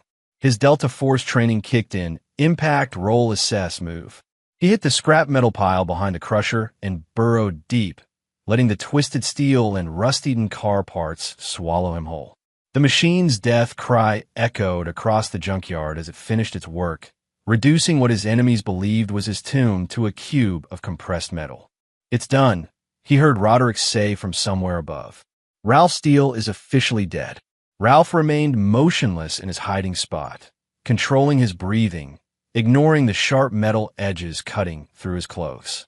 Through gaps in the scrap pile, he watched the small group gather around the crusher. Sharon stood close to Vince Love, her hand in his, no longer bothering to hide their relationship. She looked relieved, not grieving, not shocked, relieved that her husband was dead. The woman he'd loved, the woman he'd built a life with, the woman who'd promised to honor him until death. Well, death had certainly parted them. "When do we call it in?" asked one of the men who'd carried him, a thick-set professional with prison tattoos visible on his forearms. "Tomorrow morning," Roderick replied. "I'll report Ralph missing when he doesn't show up for work. Security footage will show him leaving his office alone last night. No connection to any of us." "What about the car?" the second man asked. "Stolen vehicle report goes in tonight," Vince said. "Police will find it eventually, but by then it'll just be another unsolved carjacking." Ralph memorized every face, every voice. The two hired muscle were strangers, but he'd find them. In the digital age, everyone left tracks. "I still think we should have made it look like suicide," Sharon said. "He's been under so much stress lately." Roderick shook his head. "Suicide invalidates the life insurance. This way we get everything clean." They talked for another 10 minutes, dividing up assets like vultures picking over carrion. The company, the house, the investments. Ralph listened to his entire life being parceled out among his murderers. Finally, they left. Ralph waited another hour, motionless as a sniper in a hide, before emerging from the scrap pile. The junkyard was empty except for a security guard who was clearly paid to see nothing. Ralph's reflection in a puddle of oil-tainted water showed a dead man walking. Blood from multiple cuts darkened his clothes. His hair was matted with rust flakes, and his left shoulder ached from the roll through the window. But his eyes burned with a cold fire that would have made his old drill sergeant proud. The first rule of survival: assess your resources. Ralph's wallet, phone, and keys had been left in the BMW, now a metal cube. He had no identification, no money, no way to access his accounts without triggering alerts that would reveal his survival. From the outside, this looked like a catastrophic disadvantage. From the inside, it looked like freedom. He made his way through the industrial district on foot, avoiding main roads and security cameras. Seattle's homeless population provided perfect camouflage. One more dirty, injured man in a city full of them. By dawn, he'd reached a storage unit he'd rented under a false identity years ago. Old habits from his covert operations days had seemed like paranoia then. Now, they were salvation. Inside the climate-controlled unit were 3 bug-out bags, each containing a complete alternate identity: passport, driver's license, credit cards, and cash. There were also weapons: a Glock 19, a combat knife, surveillance equipment, and enough ammunition to fight a small war. Ralph selected the Marcus White identity and sealed the unit. Marcus White had a clean credit history, an apartment in Tacoma, and a background in private security consulting, close enough to Ralph's real experience to be credible. The next stop was a motel outside the city where cash still bought silence.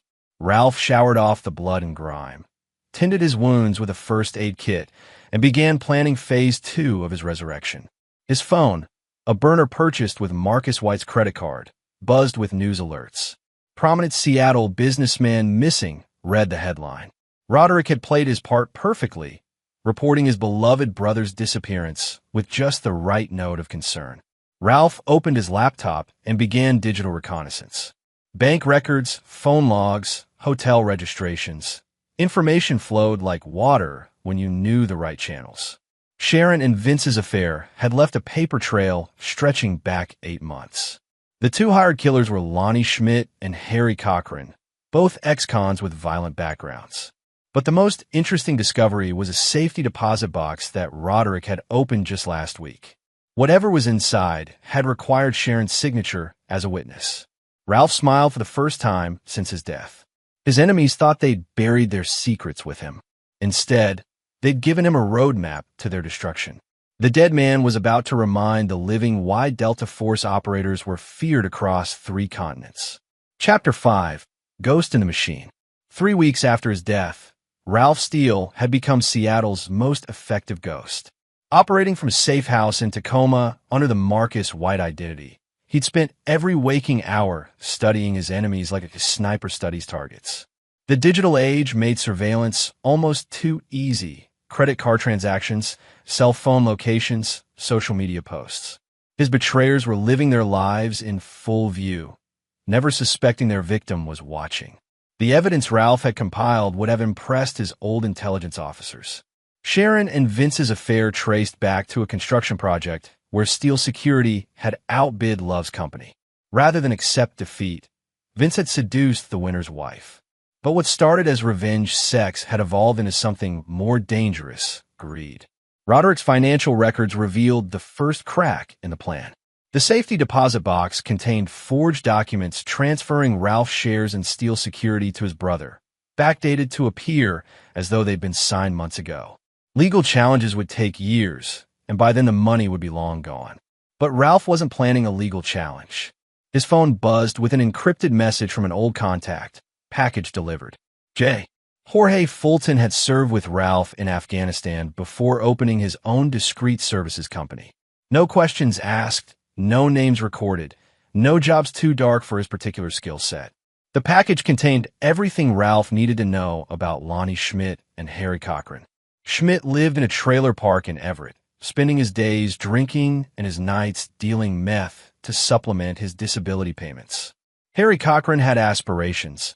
A girlfriend, a legitimate job at a warehouse, dreams of leaving his criminal past behind. Dreams were just another weakness to exploit. Ralph's first move was subtle. Cochran's girlfriend, Christy Hopkins, worked as a waitress at a diner near the warehouse. She was young, pretty, and according to her social media, desperately in love with a man she believed was finally going straight. On a Tuesday morning, Ralph entered the diner wearing construction workers' coveralls and the kind of face that forgot itself the moment you looked away. He ordered coffee, left a generous tip, and waited until Christy stepped outside for her smoke break. "Excuse me, miss?" Ralph approached with perfect working-class deference. "You know Harry Cochran?" Christy's face lit up. "He's my boyfriend." "Why?" "Saw him last week with some girl." "Thought you should know." The lie hit like a surgical strike.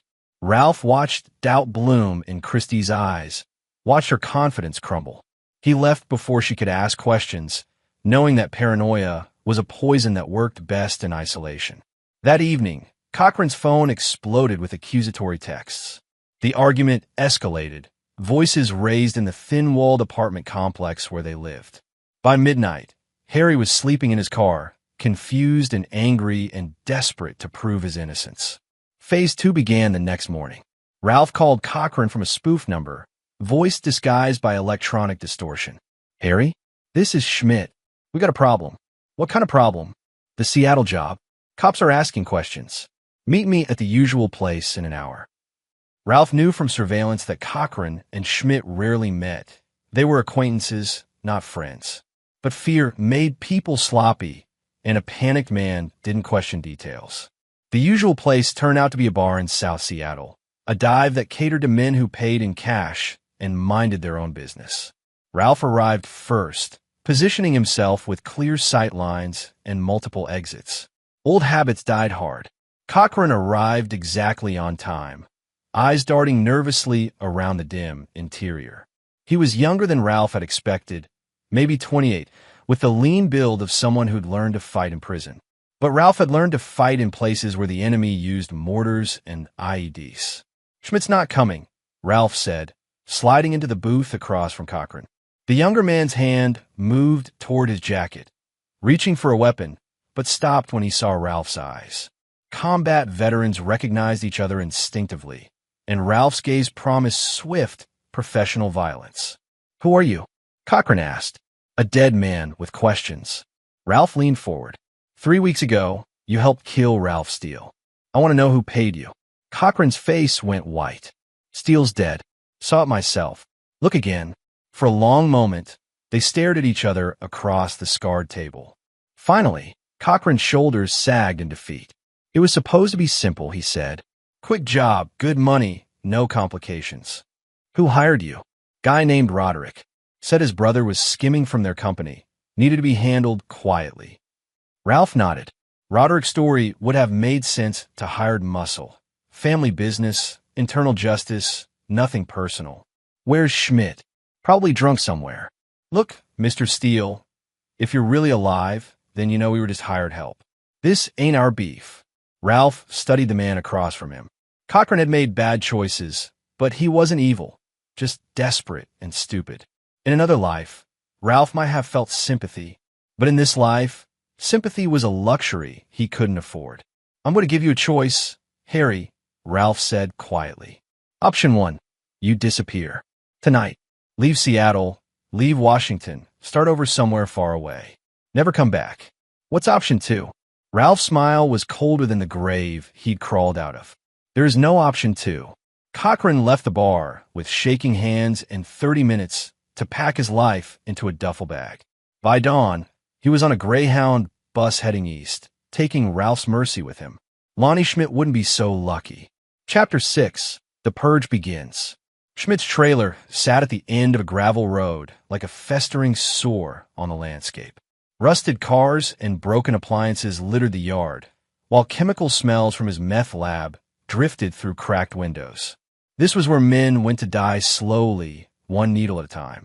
Ralph had been watching for 3 days, learning Schmidt's routines. The man was a creature of habit. Wake up around noon, drink until evening, cook meth until dawn.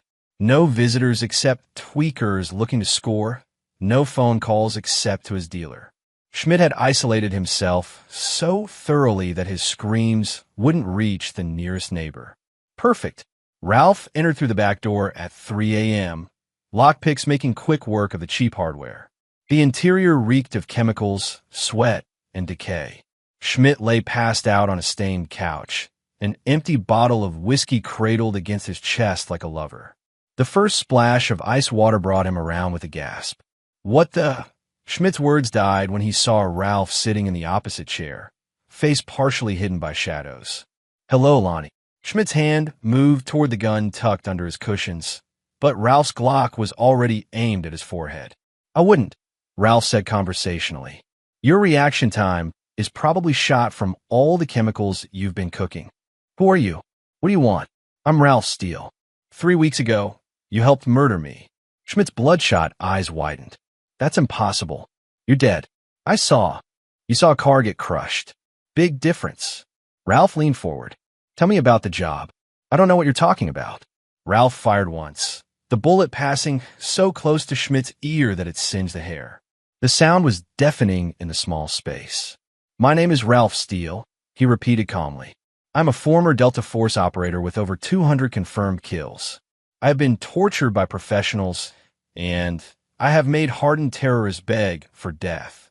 You are a washed-up ex-con living in a chemical waste dump. This conversation can go easy or hard, but it will go." Schmidt's bladder released, the acrid smell mixing with the trailer's existing stench. Okay, Jesus. Yes, we did a job. Some guy wanted his brother taken out. Made it look like a carjacking. What guy? Never got a real name. Just a phone number and a meeting spot. Paid half up front, half after. Ralph already knew this. Roderick had been careful to maintain plausible deniability. But Schmidt didn't know that. Describe him. Average height, brown hair, expensive suit. Had that soft look, you know? Like he'd never done anything harder than lift a briefcase. What else did he tell you? Just that the target, that you, would be at a house in Bellevue on Sunday morning. Said you'd be drugged, easy to move. Make it look like a robbery gone wrong. Ralph nodded. The details matched what he'd overheard in the junkyard. One more question, Lonnie. Do you have any family? Anyone who'd miss you? Schmidt's face crumpled. Please, man. I got a sister in Portland. She's got kids. They don't know about this. He gestured around the squalid trailer. Good, Ralph said, standing. Then she won't have to watch you die. Schmidt started to speak, but Ralph was already moving. The knife appeared in his hand like magic. Years of close-quarters combat, making the motion fluid and automatic. One thrust, precisely placed, and Schmidt's word became a gurgle. Ralph cleaned the blade while Schmidt bled out on his stained couch. The meth lab's chemicals would destroy most forensic evidence, and the trailer's isolated location meant the body might not be found for weeks. But Ralph wasn't finished with the scene. He had a message to send. Using Schmidt's own blood, Ralph wrote 4 words on the wall above the couch. The dead remember everything. By dawn, he was back in a coma, monitoring news feeds and police scanners. Schmidt's death wouldn't be discovered for another 2 days, and when it was, the cops would chalk it up to a drug deal gone bad. Just another piece of human trash taking itself out. Ralph felt nothing about the killing. No satisfaction, no guilt, no emotion at all. Schmidt had been a tool used against him, and tools were discarded when their purpose was complete. Now for the real architects of his murder. His phone buzzed with surveillance updates from the tracking devices he'd placed on Sharon and Vince's vehicles. They were meeting at the Fairmont again, probably celebrating their windfall and planning their escape. They had no idea their hired killers were dead or missing, no sense that their perfect crime was unraveling. That ignorance was about to become terminal. Ralph opened his laptop and began typing orders to Jorge Fulton. Phase 2 of his resurrection required specialized equipment and expert assistance. The ghosts of his past were about to pay a visit to the people who'd killed him. And unlike Hollywood, when these ghosts came calling, there would be no redemption, no last-minute mercy, and no happy endings for anyone but Ralph Steele. Chapter 7. The Haunting Begins. Sharon Steele stood at the window of room 1247, watching Seattle's morning traffic crawl through the rain. The Fairmont Olympic had become their sanctuary, a place where she could be herself instead of playing the grieving widow. The role was exhausting. All those concerned friends, the lawyers handling Ralph's estate, the insurance investigators asking endless questions. You're thinking too loud, Vince Love said from the bed, his voice still rough with sleep. The insurance money should clear next week, Sharon replied, not turning around. $2 million, plus Ralph's share of the company, the house, the investments. We'll have enough to disappear completely. And Christy, Sharon's reflection in the window, showed no emotion. She'll go to her grandmother in San Diego. It's better this way. Starting fresh means leaving everything behind. Vince joined her at the window, hands sliding around her waist. No regrets. None. The lie came easily. Sharon had been lying to herself for months about the affair, about the plan, about the kind of person she'd become. One more lie hardly mattered. The hotel room's phone rang, an old-fashioned sound that seemed out of place in their modern conspiracy. Sharon frowned. No one knew they were here. Let it ring, Vince suggested. But the ringing continued, insistent and somehow ominous. Finally, Sharon answered. Hello. Silence. Then, very faintly, a voice she recognized. Sharon? Sharon, can you hear me? The phone slipped from her suddenly nerveless fingers. The voice belonged to her dead husband. What is it? Vince asked, but Sharon couldn't speak. The phone lay on the carpet, Ralph's voice still emerging from the speaker. I know you're there, sweetheart. I know you can hear me. Did you really think death would keep me away? Vince snatched up the phone. Who is this? Some kind of sick joke. Hello, Vince. This is Ralph Steele. I believe you know my wife. Vince's face went white. That's impossible. You're dead. Am I? Then how am I talking to you? Ralph's voice carried a subtle electronic distortion that made it seem to come from beyond the grave. How do I know you're in room 1247? How do I know Sharon is wearing the red dress I bought her for our anniversary? Sharon looked down at the dress. She'd worn it deliberately, a private act of rebellion against her dead husband's memory. But no one could have seen her through the window. They were 15 floors up. "This is some kind of trick," Vince said, but his voice shook. "Is it? Check your email, Vince." "Both of you." With trembling hands, Sharon opened her phone. A new message waited in her inbox, sent from Ralph's personal account, an account that should have been closed when he died. The subject line read, "From beyond the grave." Inside was a single photograph, Sharon and Vince in bed together, taken from an impossible angle. But that wasn't the worst part. The worst part was the timestamp, taken just 10 minutes ago. "He's watching us," Sharon whispered. "He's here." The hotel room suddenly felt arctic cold. Sharon spun around, expecting to see Ralph's ghost standing behind them, but the room was empty. Yet the feeling of being watched intensified, as if invisible eyes were tracking their every movement. "This is psychological warfare," Vince said, trying to sound rational. "Someone's playing games with us." The phone rang again. This time Vince answered immediately. "What do you want?" "Justice," Ralph replied. "You kill me, Vince. You and my wife and my brother. Did you think there wouldn't be consequences? You're dead. We saw your car get crushed. Bodies can be destroyed, but vengeance is eternal. I'm coming for all of you. Every single person who betrayed me will pay." The line went dead. Sharon and Vince stared at each other across the suddenly hostile hotel room. "We need to leave," Sharon said. "Now, get out of Seattle, change our names, disappear. The money hasn't cleared yet." "Forget the money." Sharon was pulling on clothes, her movements frantic.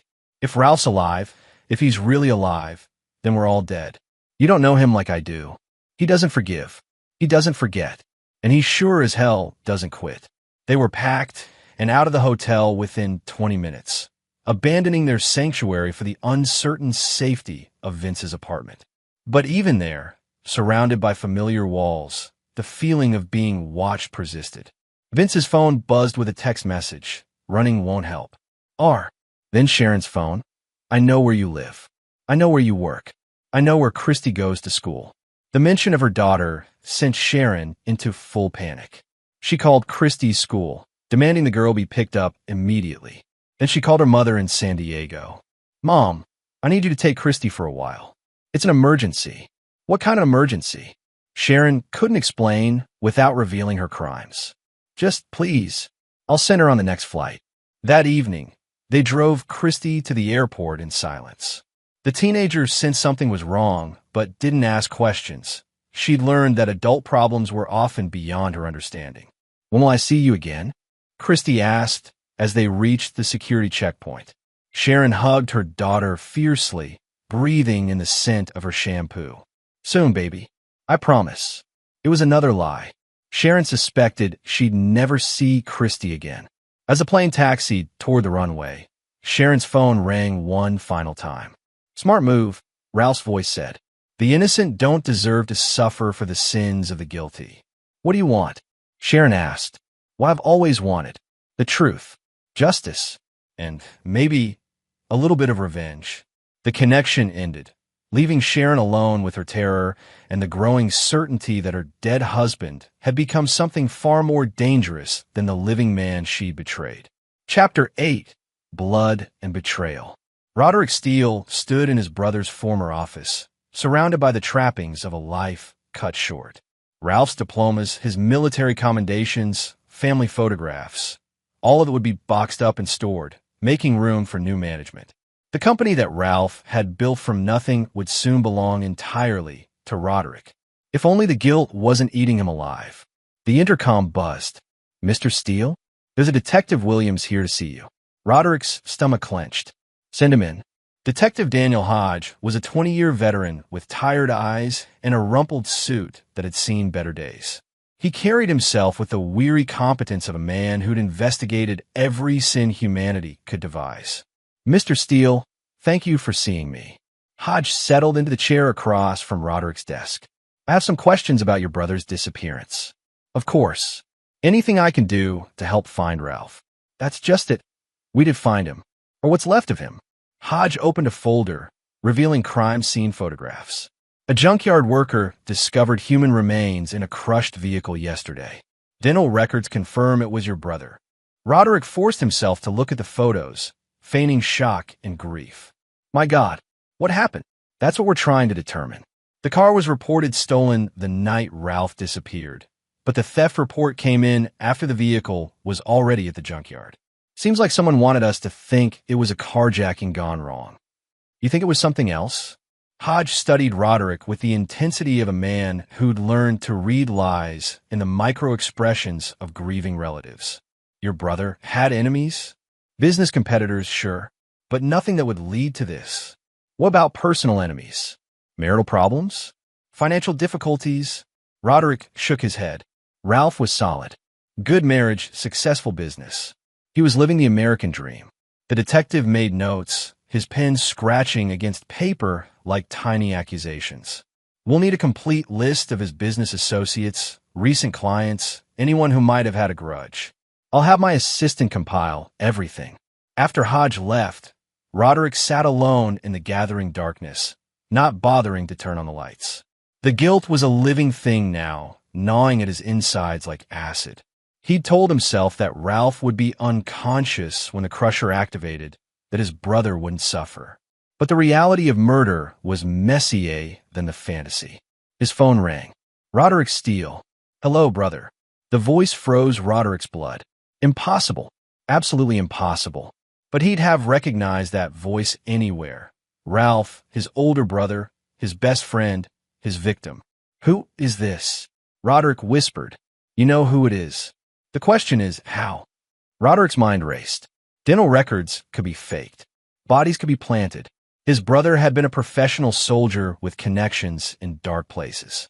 But the alternative, that Ralph had somehow survived the crusher, was equally impossible.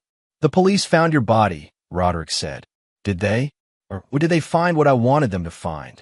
Ralph's laugh was cold, mechanical. You always were the smart one, Rod. Figure it out. The line went dead. Roderick stared at his phone, hands shaking uncontrollably. If Ralph was alive, truly alive, then everything had gone wrong. The perfect murder had become a perfect nightmare. His desk phone rang. Security downstairs. Mr. Steele? There's someone here to see you. Says he's your brother. Roderick's throat constricted. What does he look like? Tall, dark hair, scar on his face. He's got ID and everything. Should I send him up? No. The word came out as a strangled scream. Don't let him up. Call the police. Sir, is everything okay? But Roderick was already moving, grabbing his keys and wallet, fleeing toward the emergency stairs. Behind him, the elevator chimed softly as it began its climb to the 15th floor. Roderick burst through the stairwell door into the parking garage, gasping like a drowning man. His Mercedes waited in its reserved spot, a German-engineered sanctuary from the madness upstairs. He fumbled with his keys, dropped them, retrieved them with shaking hands. The car started on the second try. Roderick reversed out of his space, tires squealing against concrete, and headed for the exit ramp. In his rearview mirror, he caught a glimpse of movement, a figure stepping out of the shadows behind the elevator bank. Ralph. It was really Ralph. Roderick floored the accelerator, racing through Seattle's evening traffic like a man possessed. His phone rang constantly, the security desk, the police, Sharon calling in panic. He ignored them all, focused only on putting distance between himself and his resurrected brother. But where could he run? Ralph knew every aspect of his life, every hiding place, every relationship. There was nowhere on earth he could go that his brother wouldn't find him. Roderick's phone buzzed with a text message. Against every instinct he looked. Running away, little brother? Just like when we were kids, and you broke Mom's vase. Remember what happened then? Roderick remembered. Ralph had taken the blame, accepted their father's belt across his back without protest. Their father had never found out the truth, but Ralph had known. Ralph had always known, and he'd protected his younger brother anyway. Not this time. Another text. Meet me at the old house. You know where. Come alone, or Sharon and Vince die tonight. The old house, their childhood home in Bellingham, abandoned since their parents' deaths. Ralph had kept it for sentimental reasons, visiting sometimes when the memories got too strong. It was isolated, surrounded by woods, miles from the nearest neighbor. Perfect for a confrontation between brothers. Perfect for murder. Chapter 9. The Reckoning. The childhood home of the Steele brothers sat like a mausoleum among towering evergreens, its windows dark, its paint peeling with decades of neglect. Ralph had arrived first, as was his custom in hostile territory. He'd swept the perimeter, checked for ambushes, and positioned himself with clear sight lines and multiple escape routes. Old habits died hard. Unlike old brothers, Roderick's Mercedes crunched up the gravel driveway at exactly midnight, headlights cutting through the Pacific Northwest darkness. Ralph watched from the shadows as his younger brother sat in the car for several minutes, gathering courage for what might be his final conversation. When Roderick finally stepped out, he looked like a man walking to his own execution, which, Ralph reflected, was essentially accurate. "I'm here," Roderick called out, "just like you wanted." Ralph emerged from the tree line, moving with the predatory grace that had made him legendary among his Delta Force unit. In the moonlight, the scar on his face seemed to glow with its own malevolent energy. "Hello, Rod." The two brothers faced each other across the yard where they'd played as children, where they'd fought and laughed and dreamed of futures that would keep them together forever. The irony wasn't lost on either of them. "Ow," Roderick asked. "The crusher, the car, we saw you die. You saw what I wanted you to see." Ralph stepped closer, hands relaxed at his sides. "Did you really think I'd walk into a trap without preparation? I've been planning my own death for years. Exit strategies, escape routes, contingency plans. You gave me the perfect opportunity to use them. But the body, a homeless man, roughly my size, dead from an overdose, dental records altered with a little help from an old friend in military intelligence." Ralph's smile was winter cold. "Amazing what you can accomplish when people think you're dead." Roderick backed toward his car. "This is insane. You're my brother. Was your brother. The man you betrayed died in that junkyard. I'm something else now.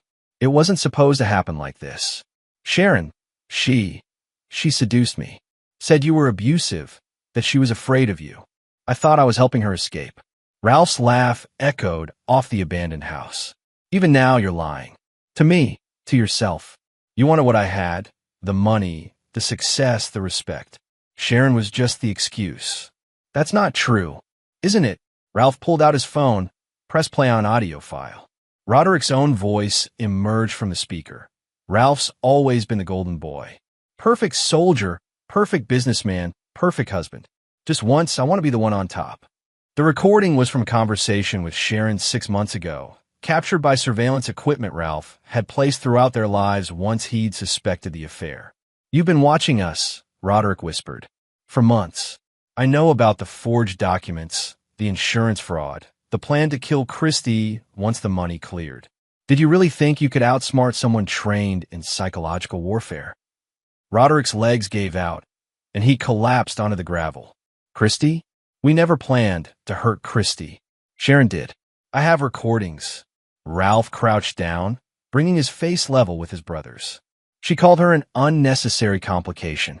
Your beloved Sharon was going to have that little girl killed to protect your secret. No, she wouldn't. She would. She will. Unless I stop her." Ralph stood, drawing the Glock from beneath his jacket. The weapon looked enormous in the moonlight, a black hole that seemed to absorb all hope. "Where are they?" Ralph asked. "Who?" "Sharon and Vince. Where are they hiding?" Roderick's training as an accountant hadn't prepared him for interrogation.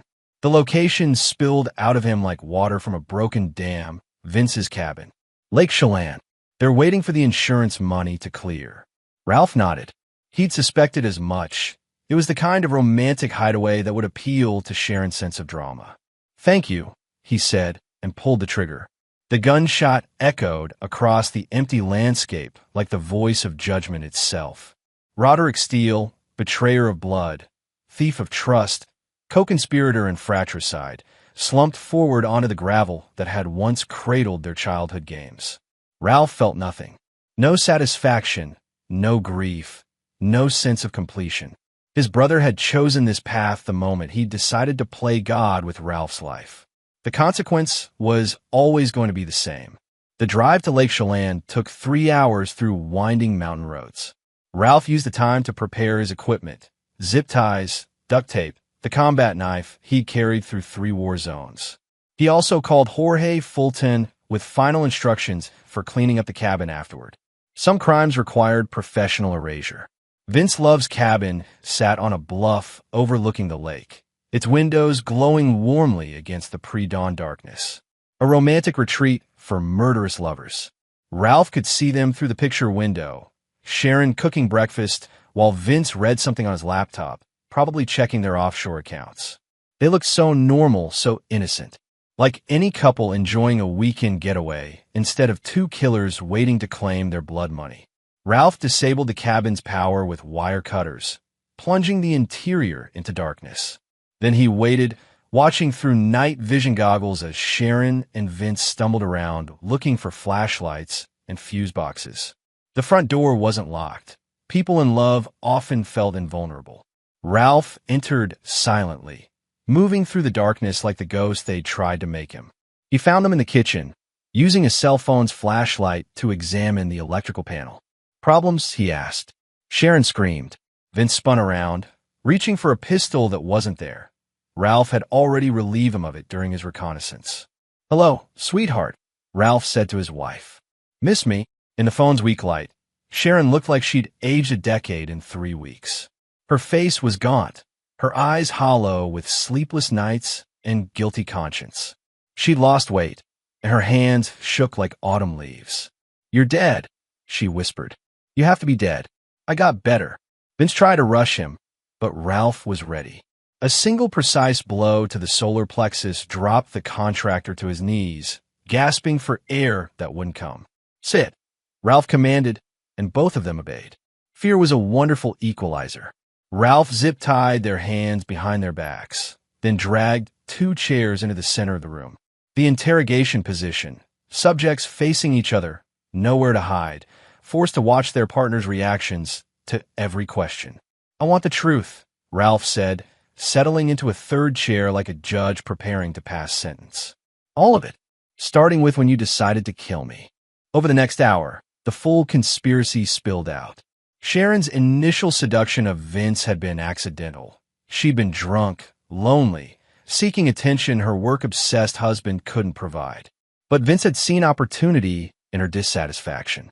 He'd encouraged her complaints, amplified her resentments, until she began to see Ralph as an obstacle rather than a partner. Roderick's involvement had been Vince's idea. Appeal to the younger brother's jealousy, promise him partnership instead of servitude.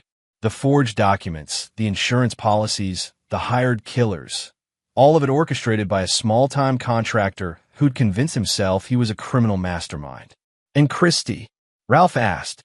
Sharon broke down completely then, sobbing out her plan to have the girl killed in a random mugging 6 months after Ralph's death.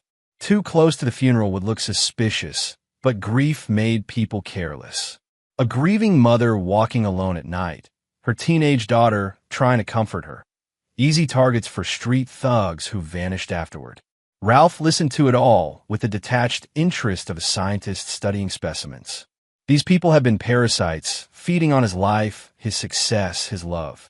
Now, there were simply problems to be solved. The sun was rising over Lake Chelan when Ralph finished his work.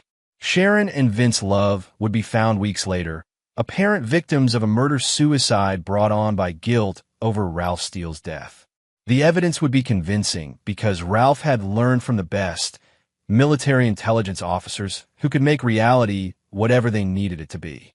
As he drove away from the cabin, Ralph felt something he hadn't experienced since the junkyard: peace.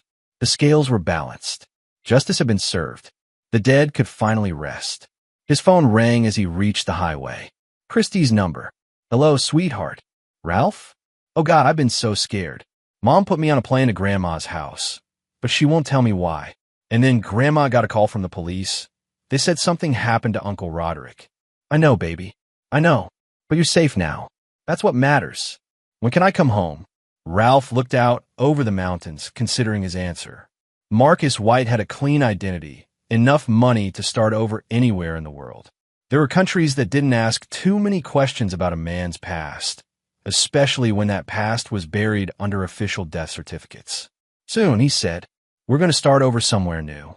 Just you and me. Would you like that?" Yes, Christy whispered. "I'd like that very much." Ralph Steele was dead, buried in a junkyard and mourned by no one who mattered. But Marcus White was very much alive, and he had a daughter who needed protecting from the darkness that had consumed her mother.